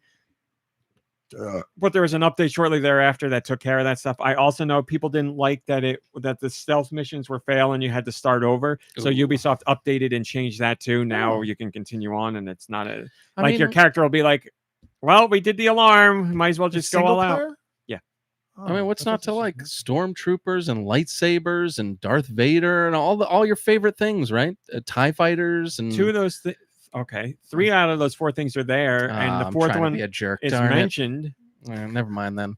I thought none of those things were in it. That's why I thought people didn't like the game. I don't know anything about it. Stormtroopers are there from like the very beginning. They're yelling at you the whole time. I've been shooting stormtroopers in the head. Oh man, that's illegal. They think so. Whatever. And then the greatest sin was it had a female lead. So there was plenty of people. Listen, Star Wars fans. That's why people show me what. Well, obviously. Here's the other thing. Because you can't choose. We're going to go into the whole thing. Oh gosh. Nobody hates Star Wars more than Star Wars fans. Everything is bad in Star Wars unless it has what Deux said. If it doesn't have a lightsaber, it's bad. If it's not action focused, it's bad. If it has a female lead, it's bad. If females have storylines, it's bad. They're Mary Sue's, man. So Outlaws came out and it was considered woke because it had a female lead. And also people say Star Wars sucks and those are Star Wars fans. So it's just the perfect storm of whatever. Am I saying the game was phenomenal? No. I'm just saying, it was get crapped on before it even came out. And then the launch with the hiccups made it worse. And there's legitimate reasons mixed in there with crap reasons. So all that happened. Then the Switch 2 version got announced, and the announcement trailer for the Switch 2 version has some iffy frame rates, and people are like, it's going to be a crap port. And then Good Vibes Gaming. Now, I watched Good Vibes Gaming whole video about this since then to try and get the whole story. There was a report that came out that said Star Wars Outlaws was running very poorly on Switch 2. And it seems the original discussion of that came from Good Vibes Gaming. Now, let me say this here. I love Good Vibes Gaming. I think it's a really great group of people that very much care about games. I don't think they're ever disingenuous, and I don't think they're ever out to misconstrue things ever at all. I have nothing but good things to say about them. Whatever they played at, I believe it was PAX West. I tried to get the full details. I'm pretty sure they played it. They have since taken down the other videos. Let's just go with they played it. Their impressions made them say that the game, the videos have been yanked, so I don't know what they said back then, but they said it was running poorly. I don't know how much they went into detail on that, but I said it was running poorly. That caught wind on the internet. It became a huge thing where Star Wars Outlaws runs like garbage on Switch 2. It's a piece of crap. Don't get it. Another bad port. Ubisoft sucks. All that stuff. And I was like, son of a bitch. Here we go. So then we started to people started to give impressions of the final released copy of the game, and people are like, mom and pop shops were selling it early, and people were like, this is the opposite of bad. This is actually good to like an impressive degree good. And they're like, what's going on here? So Good Vibes Gaming has since come out. They took down their older videos, put up a new video that starts out with an apology. And the guy who was in charge said, like, I'm sorry, I was wrong. He's like, I was flat out wrong. Like, but he doesn't, I wish I saw the earlier videos. I didn't report on that stuff because I'm like, I'm not going to report on that stuff. It's somebody's whatever. Like footage of the game wasn't allowed. Like I got nothing to show other than, I'm not saying I don't trust Good Vibes Gaming, but I'm not going to start a shovel storm of the game runs bad. I have no video proof of it. And the internet just wants to hear something's bad. And then they trumpet it. I'm like, I'm not doing that. Let's let the game come out. And if it's bad, then I'll talk about it being bad. So the guy in the Good Vibes Gaming video said, I was wrong, completely incorrect. We took down the videos. I've recorded new footage. I'm showing you my impressions of the game and what I think of it and blah, blah, blah, blah. So good on them. But, you know, they put out the first video and it became a big storm, which was horrible. Reason that it would perform poorly? So Ubisoft asked that it wasn't recorded. It could have been an early build, which is more than likely what it was. It was an early build. It may have been a build that we have now that didn't have the day one patch applied. That could also be it. If that's the case, I wasn't at the event. I don't know what Ubisoft said. Ubisoft probably said something along the lines of, this is based off of events I've been on. They'll be like, this is an early build. Please don't record footage because it's not going to be indicative of the final product. Blah. Then you write your impressions and you're like, you know, it was, or you do your video and you're like, it was choppy here, it was rough here, but Ubisoft stressed that this is an early build of the game and they're intending to improve it before launch. That's what it is. That's how this happens all the time with games. Like, this is nothing new. So I don't know. A miscommunication by Ubisoft at the event, a misunderstanding by Good Vibes Gaming. I don't know. I don't think any ill will was meant by Good Vibes Gaming, but it did turn into a shovel storm. Early copies come out. People are like, oh, this is actually really good. Now we get to where I am. I played 3 hours last night. This is by far the best looking game on the Switch 2. Like, hands down. This is seriously impressive. It doesn't run at 60 frames per second like the other versions. It runs at 30 frames per second. I have had 0 dips, no hiccups, chugs, or anything the entire time so far. It could change as I go on, but literally not one. And this is me meticulously looking out for them. There's been nothing perceptible to me that dips it below 30 frames per second. This feels really rock solid. Digital Foundry put out a video today. Let me go to their video because, you know, I'm not a tech guy and get called a Nintendo fanboy. Digital Foundry knows what they're talking about and does this for a living. Digital Foundry says Star Wars Outlaws on Switch 2, a ray tracing revelation and an extraordinary port. That's what they say in the title of their video, and then you can get a whole breakdown there. Now, it's not going to look as good as the PS5 version, PS5 Pro. It's not going to be 60 frames per second, but I can tell you it is seriously impressive. Like, it's crazy. Like, I have been playing this game thinking the whole time, like, wow, I can't believe I'm playing this on a Nintendo system. This is surprising. Now, it gets even more impressive when you consider this was a late port for Ubisoft of a game that was never intended to work on Switch 2. This gives, like, this is the game you point to right now where you're like, look at what developers are going to be able to achieve on Switch 2 when they really know the architecture of the system and know its quirks and everything. Like, it's a staggering achievement. It's not like, you know, we've all played games on Switch, like Witcher 3. You play Witcher 3 on Switch and you're like, wow, I can't believe what they did here. But it's very noticeable how different it is. Star Wars Outlaws is the next iteration of that, showing you just how much closer Switch 2 is to the other platforms. You're like, holy, like, this is really impressive stuff. So, I from a technical standpoint am blown away. It is crazy. Now the game is the game fun? Where's Reggie? The game is fun. So I'm playing the game, and it's like if you like Uncharted, you would probably like this. It's not as good as an Uncharted, but it's like take Uncharted and make it open world to some degree, and that's what you have here. My least favorite part of Uncharted 4 was the open world section. So you can skip that then. Oh. Just do the missions. Okay. If you stick to the missions, it's like playing an Uncharted game. If you don't stick to the missions, you can go wander around out. And how's the stealth? I mean, it depends on what you're... Sam Fisher or Metal Gear? Well, see, this is bad because I think Metal Gear stealth sucks. So it's like Metal very Gear? goofy. Like Sam Fisher, I put as like Fisher? Yeah, it's better than Metal Gear in my opinion. So what do you mean by Sam Fisher? Like, you can stand right next to characters, but like in a shadow, and they won't notice you. Pandora tomorrow. Like you can talk to them, and they'll be like, "Oh, I thought I heard something." Yeah. You do get that where people will, yeah, I haven't gotten really close to somebody, but you'll do like, like there's something I had to blow up, and I was in like a bird's nest that I could like shoot through and blow the thing up, but there are people all around, but they'd never know it was me.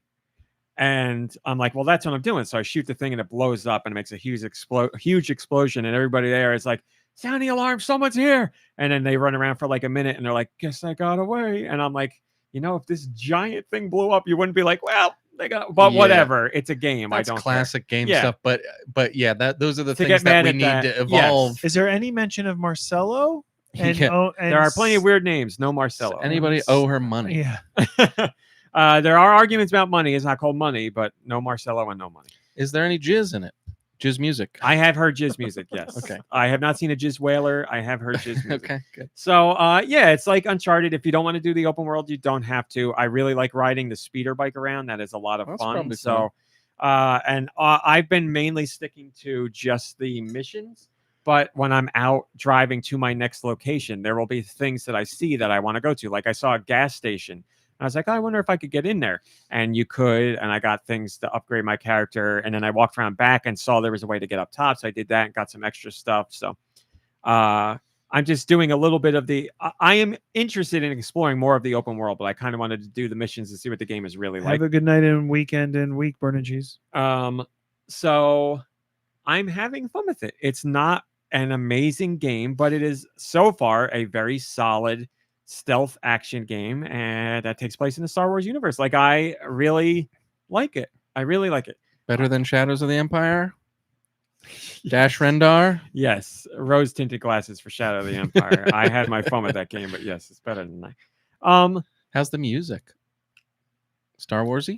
Yes, you definitely get Star Warsy music, and I think mainly when you're like walking to missions or out in the open world, you get ambient stuff. You just get noises of the environment, which I actually kind of like. Then when you get into like big hub cities or stuff like that, then you get like atmospheric music, and it all fits in with Star Wars stuff. Then there's stealth mission, or then there's the missions, which are mostly stealth, where you get some real good like Star Warsy, like sneaking around music. So there's good stuff, definitely. I'm playing with motion controls on for fine-tuning my aim, and that makes I'm popping stormtroopers in the head left and right. It's great. I'm Mary Poppins, y'all. And they do some really cool stuff with HD Rumble. I don't know about the other versions of the game, so this might be in the PlayStation 5 version for all I know. But when you run, they added a nice like little pitter patter for your feet when you're running, and it goes left, right on the different sides of the controller as you're running. What's on the screen? Yes, good. And I really like that. Them. There's also a club scene where it uses HD Rumble to make you feel like, the pulse of the music in the club, and it gets stronger the deeper into the club you get. And I was like, that's a really cool use. Again, that could be in the PS5 version. I don't know, but I really liked that. There's like a little tiny HD Rumble when you click through menus, and it's so small, but it makes it so satisfying with the sound effect. It's like a little wet clicking noise. I don't know. It's like and it's a Star Wars noise. I don't know, but it feels really good when you feel that little like in your hand. So that's nice. Yeah. Feel it in your hand. Wet clicking. That's only when there's jizz whalers around. Yeah, I'm liking it. Like I am looking forward to getting back in to the game and playing. I did my first like real big mission for a gang to pledge my allegiance, and it was like fun. A guild, whatever. Gil. Yeah. Syndicate? Gil. Not to Gil, not today. Yeah, that's the joke. And it seems like there were some portions that you could go multiple routes, so it's not stealth where it's like you're supposed to go this way. It's like you go wherever you want. You get a little character that runs around with you, which normally I hate, but I gotta say I kind of like this thing, because like there'll be like enemies out walking around, and you're like, go get him, and he'll run out and like jump up on their back to annoy them, and you can run up and like clock them from behind and take them out. And I'm so you like that? I do, yeah. I thought you wanted to do the fighting all yourself. Like you hated the dog. I'm still doing the fighting. He doesn't attack them. Like he just distracts them, which then I can run in. And in a stealth game, okay, I'm down with that, because like you could shoot things to blow it up, and it'll get somebody's attention, or you could whatever stuff like that. But You can send a little guy out, and he'll be like, there'll be like people playing like casino games or whatever, or playing cards, and they'll have like their money sitting by them, and you can send him to go in and like get the money and bring it back to you. I'm like, oh, that's kind of cool. He can bring. You can make him a distraction in front of cameras, which doesn't last long, but he'll go out and like walk in front of a camera and play dead. And like the camera will go over and look at it, and then you can sneak by. I'm like, oh, that's kind of cool. So I like the stuff that they're doing with him. I like the little hacking mini games that you have. There's one that's they're kind of rhythm based. You'll go to hack things open like a door, and it'll be a yellow blinking light, and it'll be like geep, boop boop boop geep, boop boop, and you have to hit in the right timing to match. Oh, that's right up your alley. But the unlocking things get more sophisticated, and it makes it kind of like a rhythm game, because it'll be like bing, bing, bing. So instead of just trying to time to the light, you get the noises to go along with it. It's fun. There's another one that's hacking that is, you have a certain amount of symbols and a certain amount of lines, and you don't know what the code is. It's kind of like Wordle if you didn't know what letters were. That's what it's like. So you guess these 3 symbols, and it's like, that's the right symbol, but in the wrong spot. And then you get another guess, and then you get it. So I like that. It's a lot of fun. But Price you can only, is Right. you only have, yes, you only have If so you many took the chances. time to translate the Oh, I'm symbols sure it to says actual something, yeah. letters, it's probably just the answer is always password. I'm sure it is Star Wars like language. I don't know what it says though. So I'm doing that. I really like the different weapons. When you kill or stun, whatever you want to do, an enemy, you can pick up their weapon. And I got like a sniper rifle right now that I'm sniping stormtroopers and other enemies with. It's fun. It's fun. I don't know what else to say. From a technical showcase perspective on Switch 2, it is the most impressive game on the system, hands down.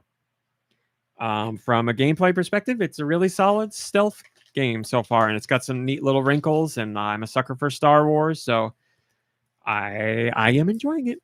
I am enjoying it.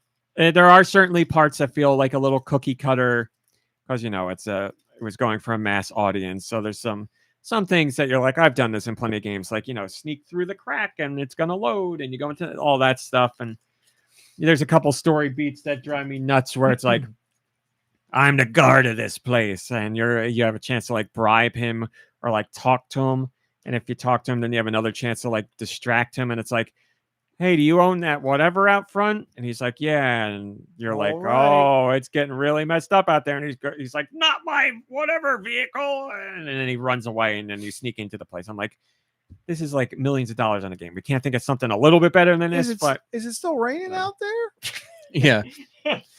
But overall, where they give you they'll give you 3 different things to try, but it's like the one thing is just like, you're just going to do that because it's easy or whatever, But there are ways, I guess, Did you for catch more the stuff, game last because night? you can upgrade parts of your character that will give you more options for like talking to people. So right, there's wrinkles there. Again, it's not doing anything that you haven't seen in any other games, but we need to see. fun. I don't want to criticize it, and I want to criticize those gameplay elements, because we've seen them so much, and because games are at a point where the graphics are just as good, like they look great. Yeah.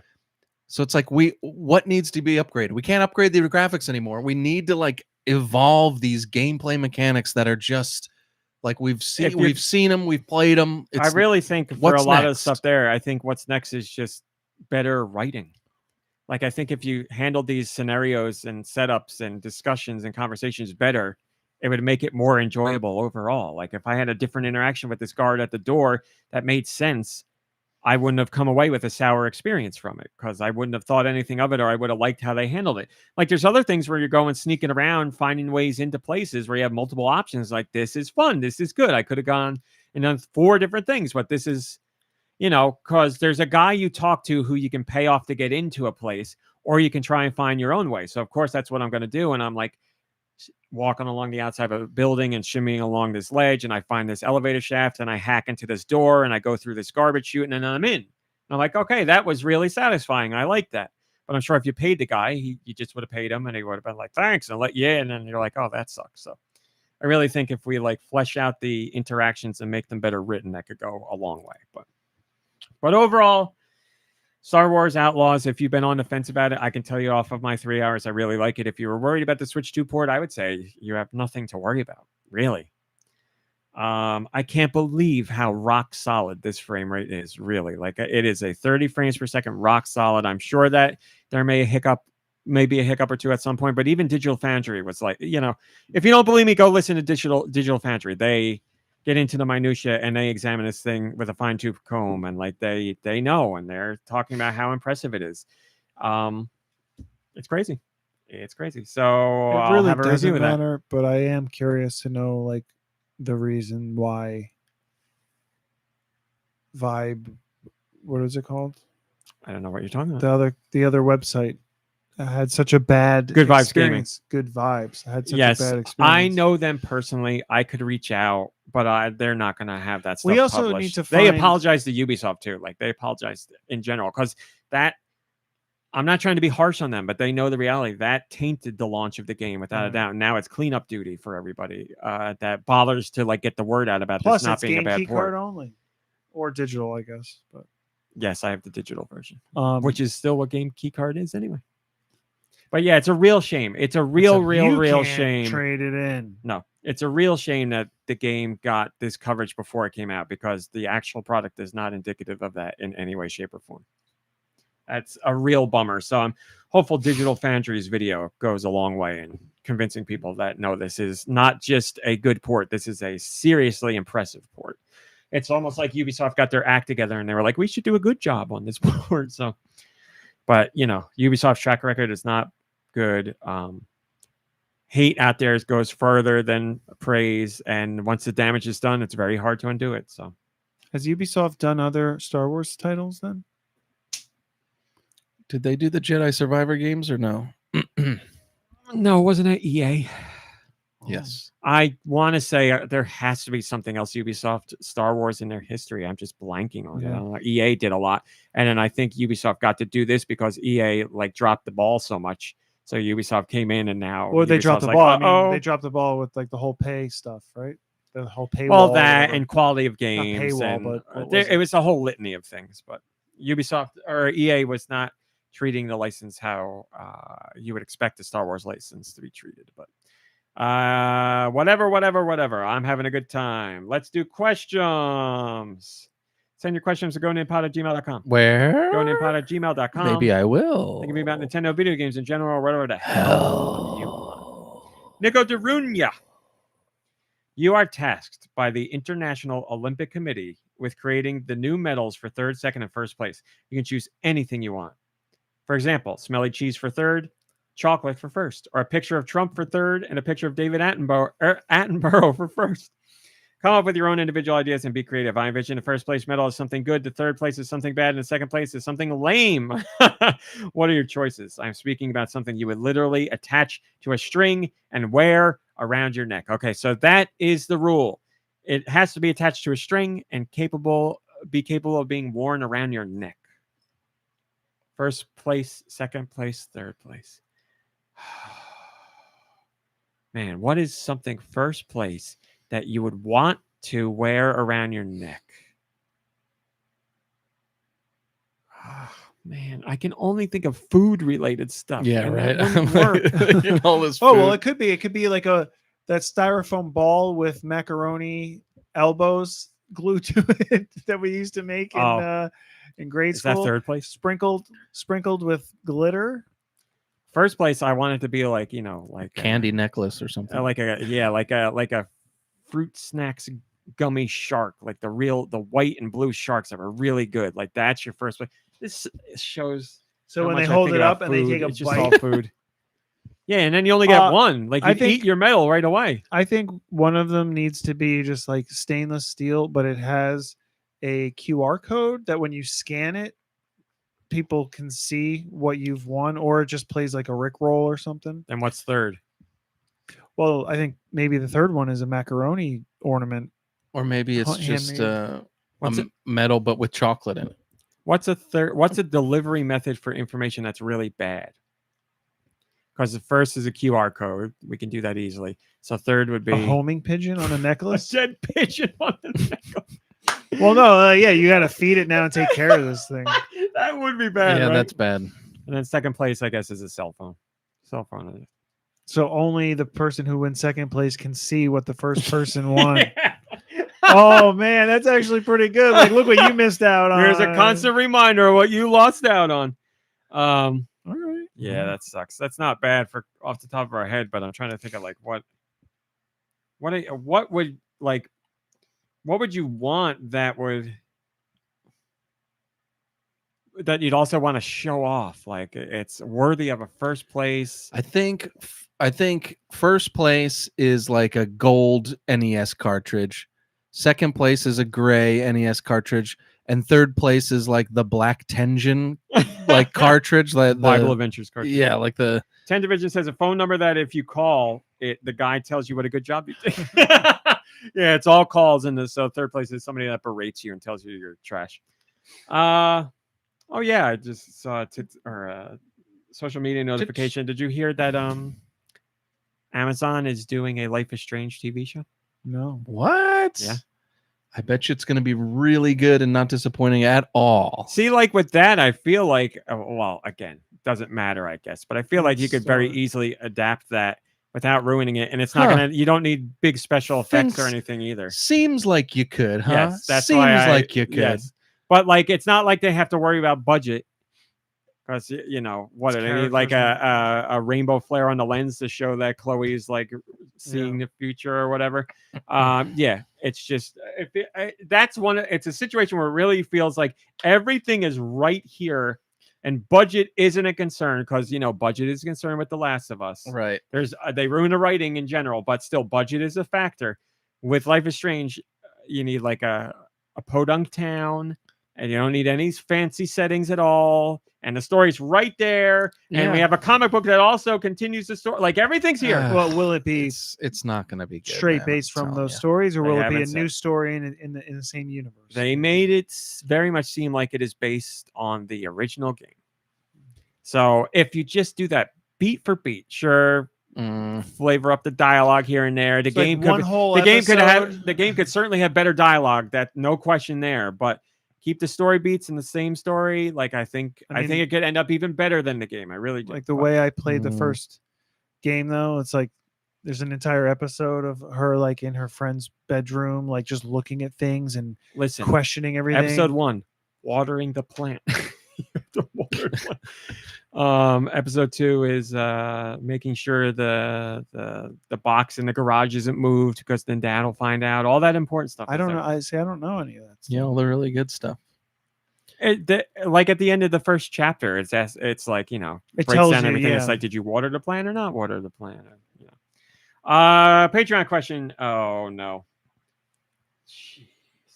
Dude, did you know that you could join the GoNintendo Patreon for $1? For $1. Yes. Sinfield did, and they asked this What a question. great deal. I apologize in advance. It better be Pokemon related. So, or food, not food related. sandwich-based question. My wife I stopped reading it there because I didn't want to ruin it. Sandwich-based question. My wife refuses to let me make her sandwiches because when I butter the bread, I only butter one slice. What is this guy, British? Not the slice that goes on top. I'm just kidding, Sinfield. I like butter on bread. She thinks it's a crime not to butter both pieces, as she likes to taste the butter, and yet surely that is what the filler is for. So my question is, who is right? I feel like I'm saving her from a cholesterol overload, but but she thinks I'm being tight. Thank you for all you do. Thank you for all you do. And thank you for your question. You're talking to Americans here, Sinfield. We don't butter our sandwiches normally. Well, I want to know what kind of sandwich it was because, I don't really put butter on a regular sandwich. But I've got nothing against it. It's, butter's great. So if you are going to butter a sandwich, are you buttering both sides? I would butter both sides, definitely. But I'm also an American who likes to eat and fart and eat. So I'm not a My butter farts. person. I don't like butter. But if I was going to butter a sandwich, I would only do one because I don't like butter. So if you're just presenting it to me as a question, I don't think buttering both slices is weird. I wouldn't say buttering one slice is weird, though. Well, I don't know the cost of butter. I don't know. I don't know if you're really. I just couldn't even I can't. Well, I mean, in the question or whatever, they explain. I'm trying to save her from too much cholesterol. I don't Yes. know how much cholesterol you're really saving with like a smear Well, of butter. what do you do when you put mustard on a sandwich or mayo or something? Like, do you put them on both No, I pieces of I bread or put it just on- one? I build the layers and then I top it off with that and close the sandwich. Oh, so you put toppings and then squeeze on the mustard and then close the bread. You put the mustard on the filling and not the bread and then close it? To be honest, I don't make many sandwiches. Okay. Oh my God, we can't Okay. get an answer out of this man. You're making a That's- sandwich right now. What are you doing? When I think about it, Okay. I'm well. May- Never. It's like Encino Man. It's like Encino Man. So here's the thing. I'm thinking about building the sandwich. It's like here's a piece of bread, then there's the meat, then whatever, tomato, lettuce. I'm thinking about. He says mustard. I'm thinking about mustard in like a squirt bottle. I squirt Yes. it onto the actual substance, and then I. What's the close- substance? and then I put All the other things there? Yeah, and then Okay. but mayonnaise, I'm scooping it out of a Yes, jar. we understand how they work. Like mayo, you can't just glob onto the. You got to spread mayo yeah, like that. so Yeah. there's different situations, and that's what I'm trying to explain.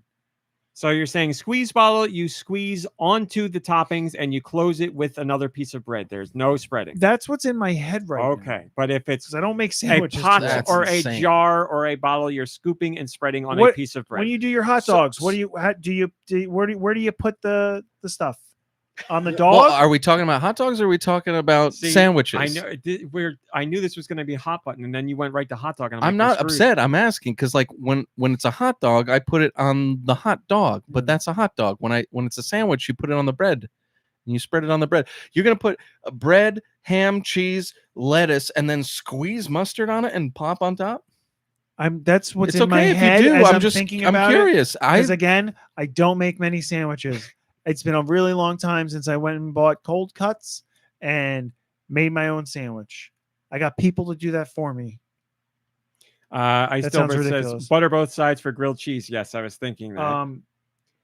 But it's also not butter. I Stilbert says if toasted, then both pieces get buttered. If Standard rule. if I make when I make if I make a breakfast sandwich Mm.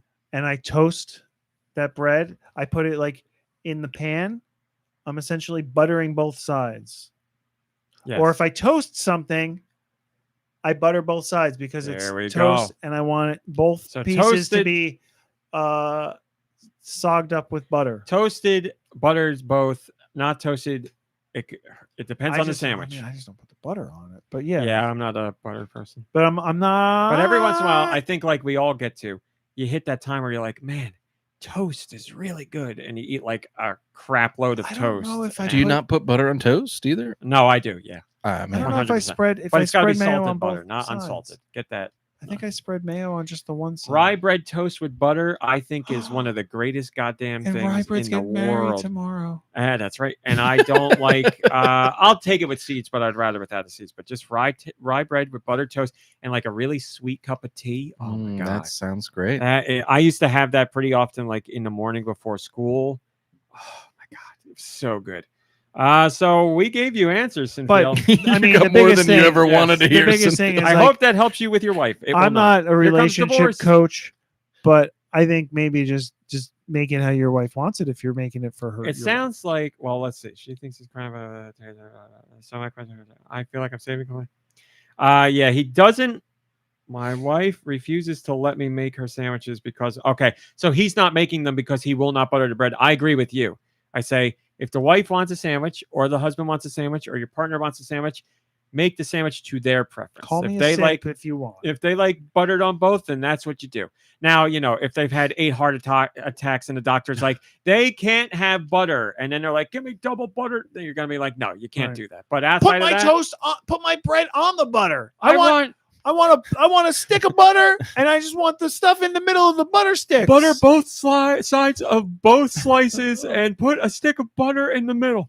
I want you to take butter and slather it on my stick of butter before you put that butter together in a sandwich. Yeah, we don't really do. I mean, I really make one kind of sandwich all the time, and it's the world's crappiest sandwich because of calories. It's just 2 slices of bread, 1 slice of cheese, and like a little sprinkling of salt and pepper, and that's it. That's So, like it's as good as it gets. that makes me think of the Mickey and the Beanstalk, where they slice the bread so thin they can see through Yes. it, and have like a little slice of a bean And a in little the middle. pea that they I'll never forget that. I will also never forget that. That's the Patreon question. Thank you so much. We don't have, I don't know how we do it. We don't even have music, and we're still over 3 hours. This show is insane. But that's the end. Thankfully, we're done. Talked about a lot of really interesting things that needed to be talked about. Already did. We always do. But There's that's no it. goofing off at all during this show. Never. And in the tradition of never goofing off, here's a little something I'd like to end the show with called Deux Views. It's never news. Rumor of the week with Deux Michaels. Ladies and gentlemen. I thought it was starring. Okay. Sorry, I got a Nintendo email and I'm seeing if It's I'm getting okay. in trouble. Oh, I understand. Let me guess. Nintendo's more important than Deux Views. Let me guess. The spiders and flies are bringing me some crap this week. I like I said, it was a Nintendo email. I want to see if I was getting in trouble. I'm not. I also got an Okay, email with good. a code request for the Bubsy collection. Either of you interested in reviewing the Bubsy collection? Aren't you a Bubsy guy? I am, but But you played it already. no. He enjoys Bubsy to make fun of it. Kind of, yes. Oh, I think the no. original Bubsy game is okay. I think Bubsy 3D is horrible, Is but this to I hype like up- it. Is this hyping up for the new one? The Bubsy collection was already announced a while ago, so I imagine somewhere in the inner workings of Atari, they were like, put the old games out because the new one's coming. The new one I'm legit excited for. But I'm not excited to go play a collection of old Bubsy games. I have not played them all, but What is Bubsy? he's a cat. He's a bobcat. He's a bobcat. He's fast like Sonic. He can glide, and he does lots of platforming, and he collects balls of yarn. That'd be a good cat name, Bubsy. So you want to do the review? Will they give me a cat? You do love Garfield. Virtually. They are. He's not dissimilar. He's more svelte than Garfield, and he wears an exclamation point shirt. That's pretty cool. Who's the voice of Bubsy? He Is sounds there a little voice? too Yes. like he sounds a little too positive. I need the He's the snarky. cynicism No, he's snarky. of He definitely Garfield. is. Bubsy's snarky. Who? How could you have a cat voiced character that's not? Yeah, I Bubsy. guess. I'm so sorry. This is cutting into your breaking news. Lanny Apologize Manella to the is the spiders and voice flies. actress who provided Bubsy's voice. Who was that? Lanny Manella. Some Is he woman. the guy who played? Oh, never mind. Wait a minute. Oh, breaking news. What else has Lanny done? I need to check this. I'm sorry for the dead air, but this is really interesting. All right, I'll dig into it later. It looks like Rob Paulson voiced Bubsy, but that has to be for the cartoon that got Like canceled. Meatloaf? Name was Robert Paulson. No, like Yakko. Oh. But Before anyway, or after his the teeth, the dentures or whatever. Before the teeth, Oh, that's so mean. Pinky, and Yakko. But anyway, go ahead, Stu. I'm so sorry. Narf. There we go. So, you folks might know that I have spiders and flies, and they go all around. They creep and crawl, and they fly around the video game realm, and they come back to me with rumors about video games, and I tell them to you. And it's always very exciting. It's always the best part of the show. People clamor for more. They can't wait for more. Here's more. One thing I should mention, there is a note here on this particular rumor. It says here that this, we don't always do that. We never do this, actually. It says that this is a rumor that is true. Holy crap. Sound the alarm. So it's a true story. True story. And it might have had something to do with the email you got from Nintendo. That's how Oh, breaking boy. it is. But we won't know until I read it right now. And here goes. So we talked earlier about Star Wars Outlaws and how it came to the Switch 2. And Digital Foundry is the company that brought it over to the Switch 2. No, that would be about as wrong as you can get. Digital Foundry is a YouTube channel that does tech analysis of video games. Yes. So it's just a Ubisoft game. They did it internally. The port was internal, as far as I know. So It's coming from inside. So the house. developer that was talking about the Switch game cards Worked at Ubisoft. Okay. Works at Ubisoft. So he has nothing to do with Digital Foundry. They are not related in any way, shape, or form. How did I get Digital Foundry? Do they have something to do Digital Foundry did a tech review of Star Wars Outlaws. Oh. So that guy that we mentioned earlier, the guy who Rob- works at Ubisoft. yes. Rob Batten. That sounds very close. It is right. Okay. I think it's right. All right, let me just take a closer look at what the spiders and flies did here. They're kind of like making me look like a fool for once. For once. So it says here we did get the Star Wars Outlaws game on Switch 2, but they had to cancel their original Bantam. port. Rob Bantam. Rob Bantam said that they were going to put the game on the Game Boy Advance, but they couldn't because there aren't any game key cards on the Game Boy Advance, and there's no way to play it from a disc. And they just found out, so they're letting us know via Spiders and Flies. And if they are going to do a Star Wars Outlaws game for the Game Boy Advance, they're going to have to make it from the ground up. It's pretty crazy that they considered doing one for the Game Boy Advance, but the reason that stopped them was no game key cards. You would think the system would be vastly underpowered, but I don't know. Maybe the Snowdrop engine scales really well. But hey, this is true. It's definitely true. Sounds like the Spiders and Flies got a few wires crossed in the beginning, but they got the important part right. So. Star Wars Outlaws not going to the GBA, but it almost happened at some point. The best part about this Why is... am I allowed to keep doing this? The best part about this is, now that the bit is over, the last part was actually true. If Star Wars Outlaws was going to go to GBA, it would have to be built from the ground up. That is 100% I said it's true. I don't know why anyone doesn't take this seriously. We did. Well, they've never been right before. This is the first time. All right, that's it, everybody. I hope you have a better weekend than I'm going to have, because whatever. It's a wedding. It's a beautiful thing. People get married. Put a picture of yourself in the Discord in the suit. I'll do Discord, and if you want to see thoughts from me that aren't... Oh, my God, yeah. I'll put something there now. If you want to see thoughts from me that are not GoNintendo related at all, follow me on Blue Sky. What's my name on Blue Sky? I don't remember. I don't know. It's where he's legitimately asking you. What is my name on Blue Sky? Follow me on Blue Sky. GoNintendoRMC.bluesky.social. You can follow me there. Last thing I posted was 15 days ago. I post there semi-frequently, but I actually had something to post, and I'm going to post it right after this podcast. Right now. So thanks for watching. Thanks for listening. We'll see you next week. Goodbye, everybody. Goodbye. Goodbye, everybody. Goodbye. After show, anything? Oh, you know what? I'll put the picture in the Discord. Is it like Dexter Resurrection, baby.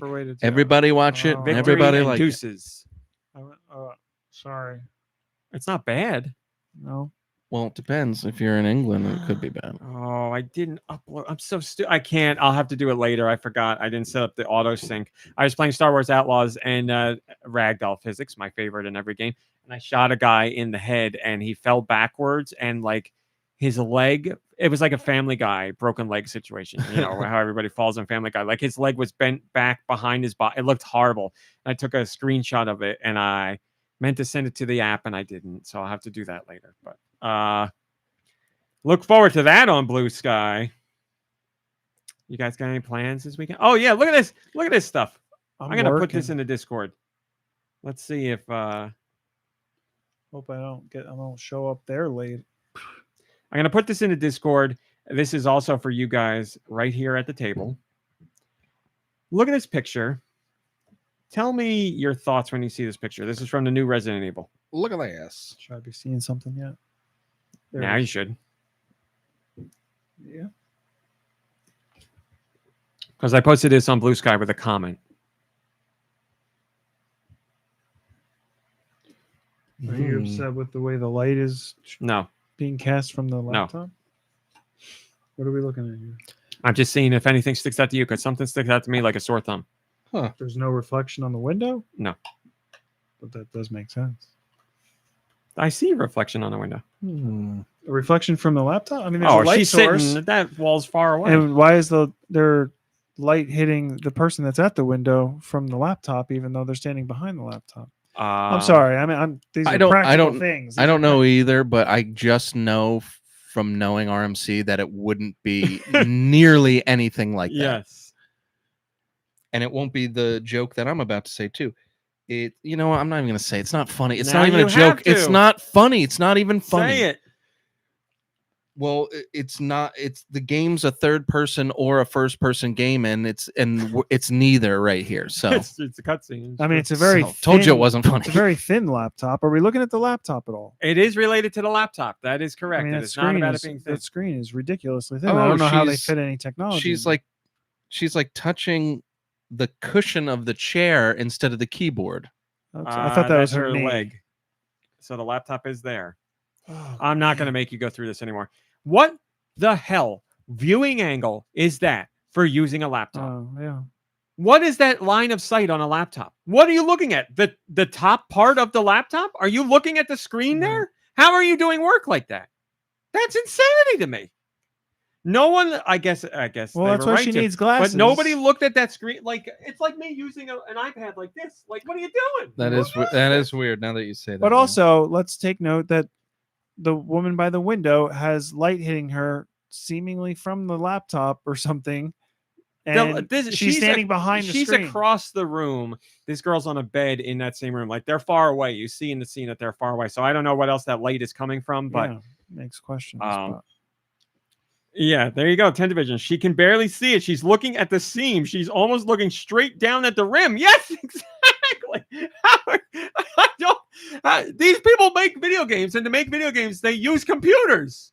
Is this why games take so long to be made? Because you're looking at a screen like this. And like, isn't all this stuff like motion captured too? Like, wouldn't they have a woman with the balls all over her Name a body? woman. That I don't sounds know weird, if this looking at is the computer, officially motion captured, but traditionally in the recent Resident Evils, yes. These I are don't think the motion captured, laptop so- would be motion captured. No, but though. you have a point of reference there for something Yeah. you're looking at. They'd be like a square or something. So Is this a video or is this a screenshot?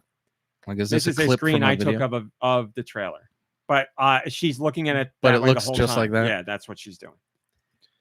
Yeah, I don't know. Because when I was watching the trailer, I was like, "How is she looking at that laptop?" And I scrubbed through to find like a clear screenshot. Yeah, I don't know. Claire and Jill wouldn't look like that. I mean, they know how to look at a laptop, I'm sure. I was thinking the same thing. 10 Division. They say they had a woman with balls all over, but it wasn't related to the game. That was just for fun. Oh. All right, everybody, and that's your after show. Resident Evil 9, literally unplayable. Thanks for watching. Thanks for listening. Play some games. Rest, relax. Hang out with friends and family. You deserve it. We'll see you next week, regular time, as far as I know. Goodbye, everybody. Goodbye. Bye. Enjoy your week. Yeah.